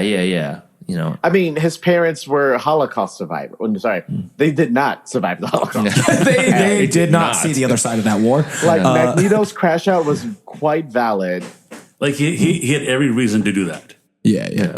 Absolutely. It feels though still very sad, kind of justified. Did you guys watch X-Men 97? I Yes. have not. Billy has. Yes. Billy It's has. it's on Disney Plus. Watch it. It would completely change your perspective about Magneto. Absolutely. All right, I'll have to give it a watch. So all right, so you had Magneto. Wolverine. Just I know it's a basic answer, and I just feel like maybe it's because Hugh Jackman played him, and he just Hugh Jackman played the king, character man. fucking awesome. That I think. Who else? I did like Cyclops for a little bit. Cyclops. I did, yeah. Who's the Nightcrawler? The guy I was that gonna can say, teleport that Nightcrawler is dude. my boy. I was gonna say Yeah. my top three were Iceman, Charles Xavier, because we shared a name and I never saw my name in pop culture growing up. So to have someone, I was like, oh dude, your name's Xavier and you're like the most powerful mutant supposedly in this universe. I'm like, that's fucking cool. Just for that reason. And then Nightcrawler. Nightcrawler's my number 3, dude. Yeah. The fucking the very opening scene of X-Men, of the second X-Men film, like I remember watching that scene in the theater when he's like in the White House teleporting around and shit like that and being like, you know what, this is the coolest fucking thing my little self has seen at this time. Mine was blown. And he's such a complex character because because of his dad being Azazel, he looks like a demon, but he's such a devout Catholic. And so he has that internal battle of like, I'm a Catholic, but I'm shaped like a demon. Yeah, like it's I just find that shit so fucking cool. So yeah, Nightcrawler was in my top 3 for sure. But let's get back into some music. Let's pull up our next track. Back to what we were talking about. Take a little X-Men detour real quick, but we're gonna go back. So you might be muted real quick there, Travie, but we're gonna be listening to "Touch Some Grass."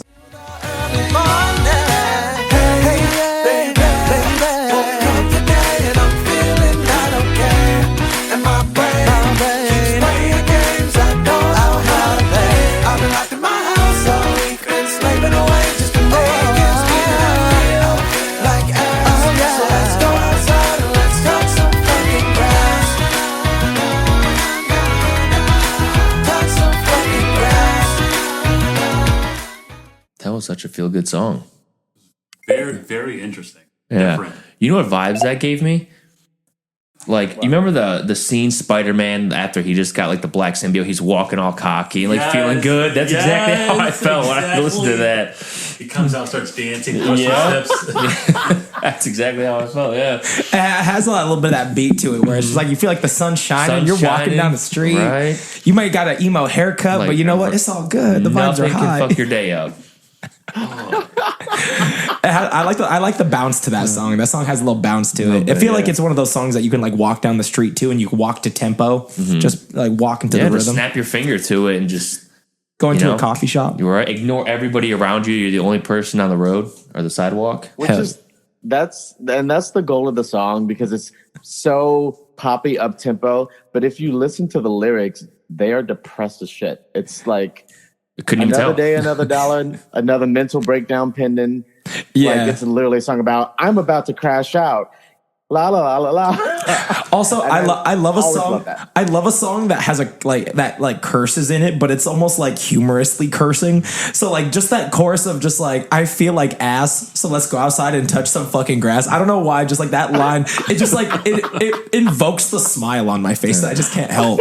I'm just like, you know what, like I do feel like ass, but you know what, fuck it, dude, we're good. We're gonna go touch some grass. It's gonna be all right. And yeah, that's my sense of humor. I'm like, all right, cool. Let's.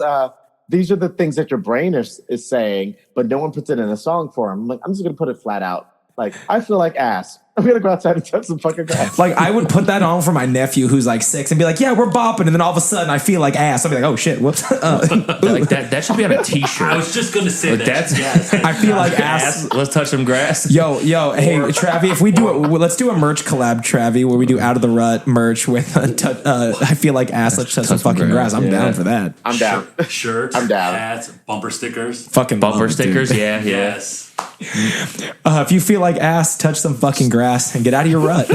We're here. That's fucking awesome. I remember, you guys remember the song Pumped Up Kicks, right? All the other kids lit up. Yeah. It's like it was an upbeat beat. But that song is about a school shooting. Mm-hmm. And I'm like, this song is so happy and peppy. It's in a bunch of commercials. Like, yeah, it was everywhere. Everyone's just singing along. And I'm like, this song is literally saying all the other kids with the pumped up kicks better run, faster than my gun, faster than my bullet. Yeah, and I never like caught that until someone told me that, and I was like, "Nah." I mean, that was all of us, bro. That was all of us. Like, that's we were a all feel like, good song. Like I'm bopping to that, you know. What's the Nelly song? We're going down, baby. Country Grammar. Yeah. Boom. I'm like, that's a song about a drive-by. Or another one I think of is Bullets by Hollywood Undead. It's like, and it's I think it is. If you're tee-hee-hing, you're not boo-hoo-hooing. Yeah, and I think it really is that like that idea of like, you know what, I might as well laugh through the pain. It just goes to show no matter how bad of a mood or what you're going through, you could always be happy. Yeah, there's always some grass to touch. Yep, touch some fucking grass.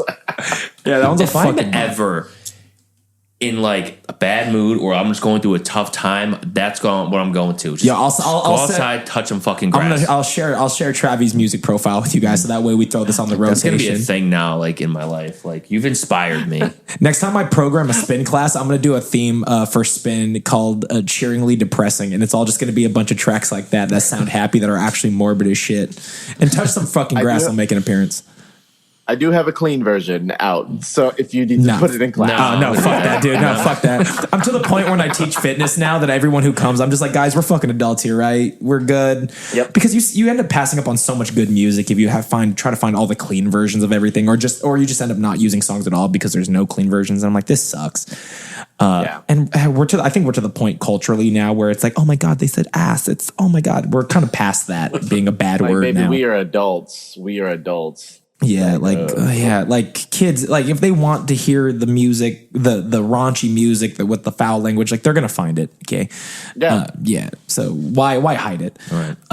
But yeah, touch some fucking grass, fucking banger. Yeah, 10 out of 10. That one, I out of all these tracks, that was the one I listened to like 4 times yesterday. Like when I was on my way home from work, I pulled all the snippets, but I was like, yo, that's on Spotify. Can I like download that? Yeah. Dude, Travie will plug his Spotify and shit at the end. We'll make sure we get all that Spotify info out because we want to make sure everyone's. If you don't use Spotify, it's on every streaming service: Pandora, iHeartRadio, Spotify, Apple Music. Yeah, if you want to hear our boy Travie, there's options for you. But you know what? Let's jump right into the next track. Next one I got pulled up is Mouthwash. I got Mouthwash, which we referenced a couple times earlier in the pod. He's always stay glossy, got that sheen. I'm the baddest fella up in here, cause I got a few just as fresh as a mouthful of mouthwash, yeah. So crazy, sexy, cold, so funky, fresh as fuck. I want a few just as fresh as a mouthful of mouthwash, yeah. So crazy, sexy, cold, so funky, fresh as fuck. I always vibrate higher, I got them all inspired. Definitely gave a Bruno Mars vibe. Yeah. That's what I felt when I listened to it. It definitely. Do you do your own harmonies there, Travie? Oh, absolutely. Okay, cool. I was about to say because like there's a lot of really cool harmonies in that track that I feel like really stand out. And I was curious if that was all you, and I had a hunch it was, but yeah, I pride myself in being a vocal producer, which is pretty much the person who like takes a song and is like, okay, this is how it's going to happen vocally throughout the track. Like there's the producer who does the music, and then usually people will hire a vocal producer and they're like, okay, this is how we make it into a track. These are the layers. These are the things that are going to be doubled. We're going to add ad-libs here. That's my favorite part of the process. It's the vocal production. Yeah, I was gonna say, like Ron said, that one is very Bruno Mars feeling with the harmonies, with kind of that funk sound to it. Has a nice sway that I feel like it almost kind of has like an Uptown Funk feel. Yeah, and like that kind of groove it has a little bit. And honestly, it's funny when you guys listen to the song, which you guys should. The video that plays while it's playing on Spotify is just a bunch of videos of Brad and Travie just like swishing some mouthwash in their mouths. It's hilarious. There's a whole music video on YouTube as well. It's just clips from that music video. Which are you cool if we share that on our Instagram and stuff like that when we promote the episode? Yeah, we'll throw some of those music videos up there. We need more video related content because we just more engagement, that kind of shit. So we'll grab that music video too. And it's such an unserious music video. Like we're swishing mouthwash, we're throwing like dental floss in the air, and like it's very colorful too. It's very colorful. Yeah. It almost has like a very 90s color palette to it. A lot of like the bright blues. I think Brad is like wearing like some like a shirt with like those orange accents and stuff on him and stuff like that. Yep. Very very Nickelodeon, like 90s Nickelodeon feeling. Yep. All right. Anything about that track you want to share other than what you've already kind of shared already about it earlier? Again, I think that song is also a good embodiment of like how unserious I am sometimes. Like I don't take myself too seriously because I'm not afraid of looking stupid. And I think there's a sense of childlike joy that comes from like being, hey, this song is called Mouthwash. The entire premise is like, I want to feel as crisp and as fresh as like a bottle of mouthwash makes you feel. And then I make a bunch of references about that being like, I'm wearing my best drip. Like I feel fresh, I feel clean, like a bottle of mouthwash. And I don't know. I like that it's playful. I think it's a testament. I think it's a testament to that. Like not all music needs to be like so emotionally deep. Oh yeah, thought provoking. Because the references make sense. It's like, yeah. I when you look good, you feel good, and that's what it is. I look good on my mama, on my hood. I look fly, I look good. That's what I'm saying, just in a more playful way. Yeah. No, very playful, very playful. Hey, let's keep this ball rolling. Let's jump into the next one. I got Mind Your Business, which is another track we referenced earlier that I'm excited to share with you guys. So let's do this. So faded, it's okay. We don't really care what you say. You can't keep hating on the club that you can't get in. Worry about yourself and maybe you win. So sit down, drink your water, and just mind your business. Yeah. Mind. Just mind your business. Maybe you'll shine if you mind your business. Mind. Just mind. I was going to say this really, for me at least, gave me like a early Maroon 5 vibe to it. And it really reminded me of them. So it really kicked off really well for me. Yeah, because I always want to remind people the basis of my music is always going to be the funk. Like, yeah, it's playful, yeah, it's fun. But I'm like, here's the thing. It's still funk. Like, it's got some grit to it. So I wanted to show that in that track. And like to Billy's point, like that kind of that Maroon 5, that like early Maroon 5, it feels like it has a little bit of a moves like Jagger feel to it. Yeah. Kind of moves like Jagger, or what's that other song by Maroon 5? It's like from the first album, Harder to Breathe. Yeah. Yeah. Has a little bit of that Harder to Breathe feel to it, which is kind of fun.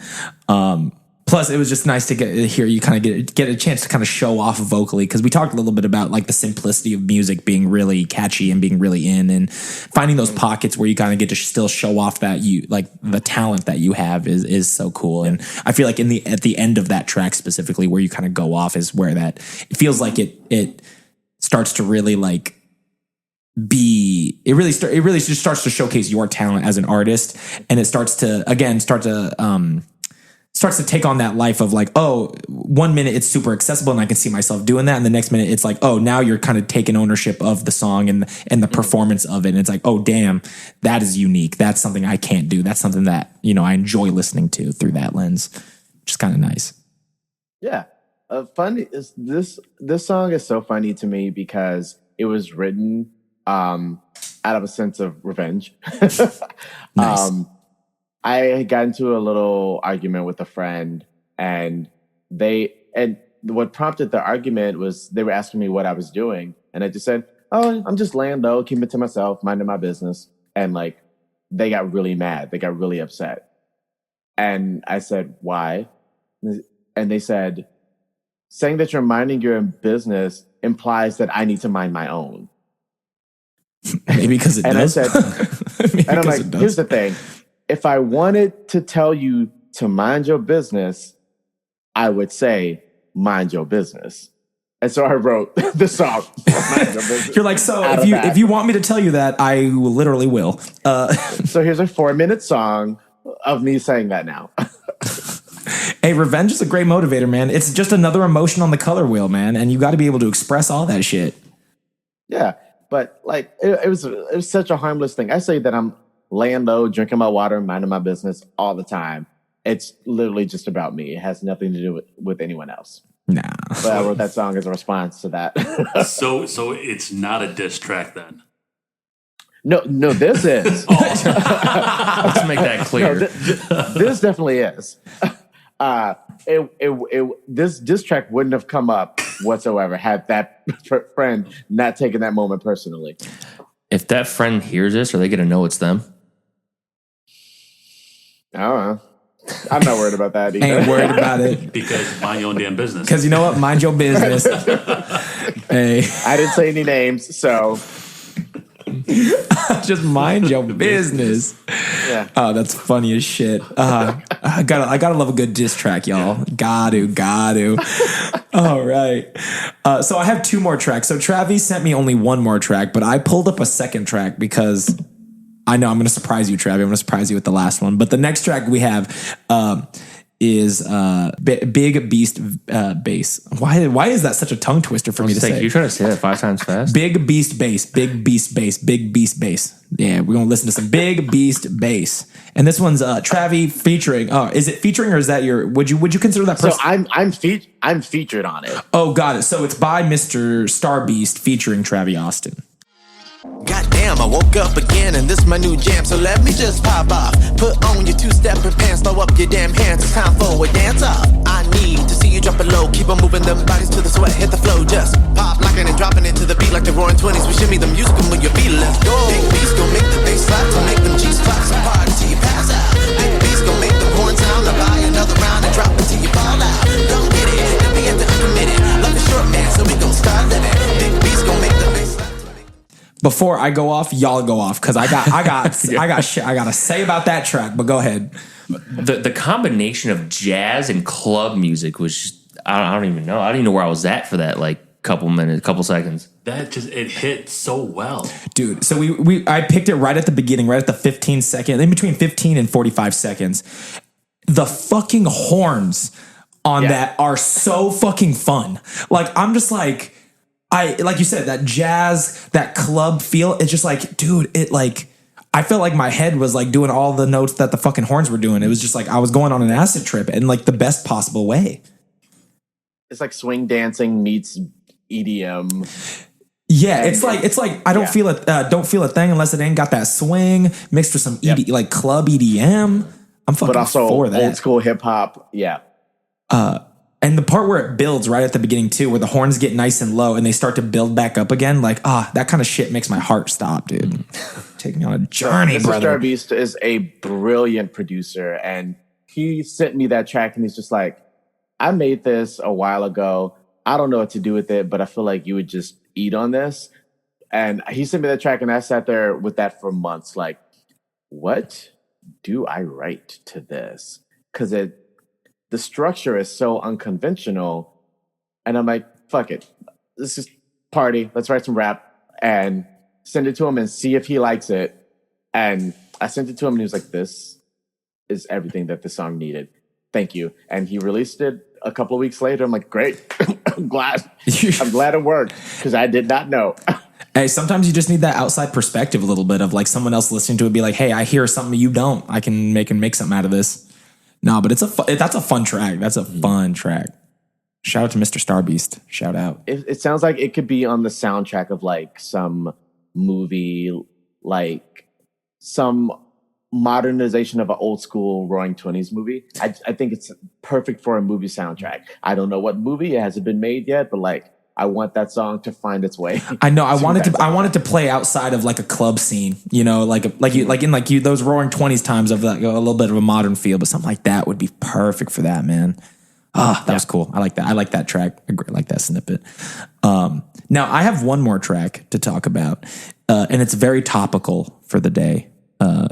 Because of the holiday that we're experiencing today. It's called Chicken Tender. And this is in honor of National Chicken Finger Day. I'm going to play us 30 seconds of the song Chicken Tender that I found by Travie Austin. So we're going to enjoy that real quick. I was literally perusing through your albums and stuff, and I saw Chicken Tender and I was like, fucking playing that. All right, let's get some Chicken Tender, dude. Can't wait to get that fine ass on the sofa.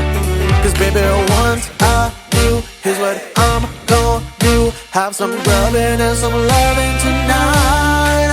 Cause baby, I need nothing else in my life but me with some chicken tenders.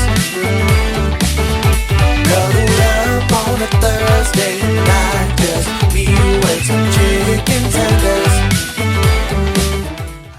Raising Cane's get on that shit. I was just gonna say that. Like, Raising put Cane's, that in your commercial. Get on that shit, Raising Cane's, because that is a fucking bop, dude. Yeah.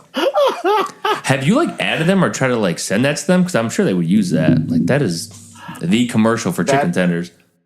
That is the most unserious song I wrote for that album. It almost did not make the cut because I love chicken tenders so much.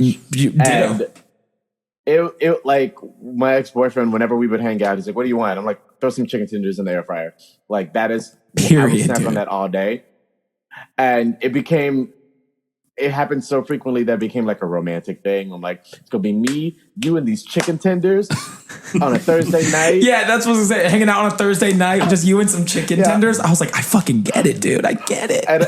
And I told my friend David I wrote this song, and I'm like, I don't think I'm gonna actually put it on the album because it's stupid. And he's like, no, you should put it on the album. People will relate to that. And it's like a R&B funk song, and I'm like, it's so unserious, dude. I don't know if I should do it, Travis. It's so stupid, but I relate to it so fucking much, dude. My wife hates it because if I could have an endless train of chicken tenders going through that fucking air fryer, dude, like that's my go-to, brother. Hanging out with Boo Thang on a Thursday night, eating some chicken tenders, right. Like that's it. And it's also like so sexual and punny too that I'm like, I'm literally talking. Sorry to the audience. I'm literally talking about eating some chicken tenders and then fucking. Boom. Like two of my favorite things, dude. You know what I mean? But like, you know what? Seriously though, like that's real life. It ain't all about the posh glamour, fancy dresses, fine wine and shit. Sometimes it's just hanging out. Your jammies and eat some chicken tenders. Yeah, that's what's up, dude. That's the night. Yep. Playing some video games, hanging out with little mama, eating some chicken tendies, dude. And people are going to relate to that. Honestly, like, I when I saw the fucking song title, I could not tell you how fast I clicked on it because I was like, I need to know what this song's about. And it's exactly what it says. It didn't disappoint. It lived up to every expectation that I had. And honestly, David convinced you to drop it? Yeah. Shout out to David. David was absolutely fucking right. So relatable, hilarious, and just perfect. It's ridiculous because the bridge, I'm like singing my face off. I'm like belting my face off, riffing and running, doing all this like Maxwell, Jodeci type singing about some goddamn chicken tenders. You guys remember that Mary J. Blige commercial for Burger King when they were introducing their Snap Rack? No, I don't remember. Wrap? Look it up on YouTube. There's a old Burger King commercial that they cut from the air, and Mary J. Blige is singing about the new snack wrap at Burger King, and she's like, crispy chicken, fresh lettuce, 3 cheeses. And it's the most cringy, embarrassing thing on the planet. I'm like, yep, let me channel that. Let me channel that. But you know what? Though she married Jay, so she didn't give a shit. She's like, I'm Mary J. Blige. I can sing about fucking snack wraps all day, bitch. Yeah, what a wild world and time that was. Hey. I just wanted to bring it back to life. Hey, you know what? And I feel like you delivered. Chicken tender, dude, banger, dude, straight banger. I haven't craved chicken tenders in a long time, but dude, you got to hit that Raising Cane's on the way home, son. Get that extra tendy.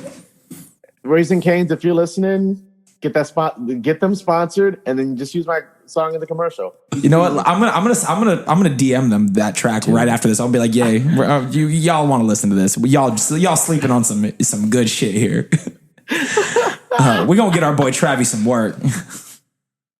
I fucking love that dude. But Travie, thank you so much for joining us on the podcast, man. We appreciate you. We appreciate you talking music, letting us listen to some of your tracks, and giving us your world of music, where you're going from here, where you've been.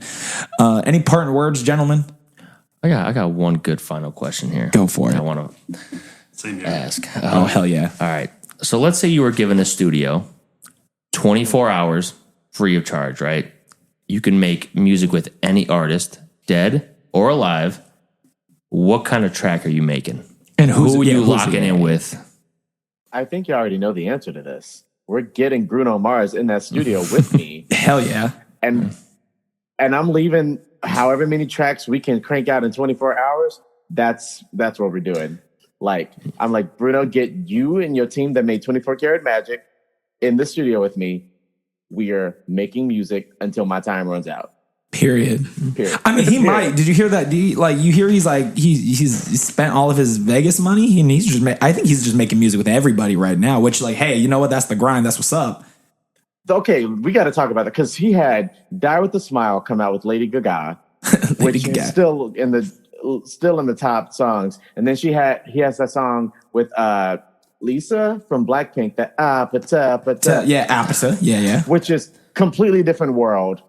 And then he drops a song with I know which one exactly. Red. Yep, I know exactly which one you're talking about. I was like, Fat, Juicy, and Wet.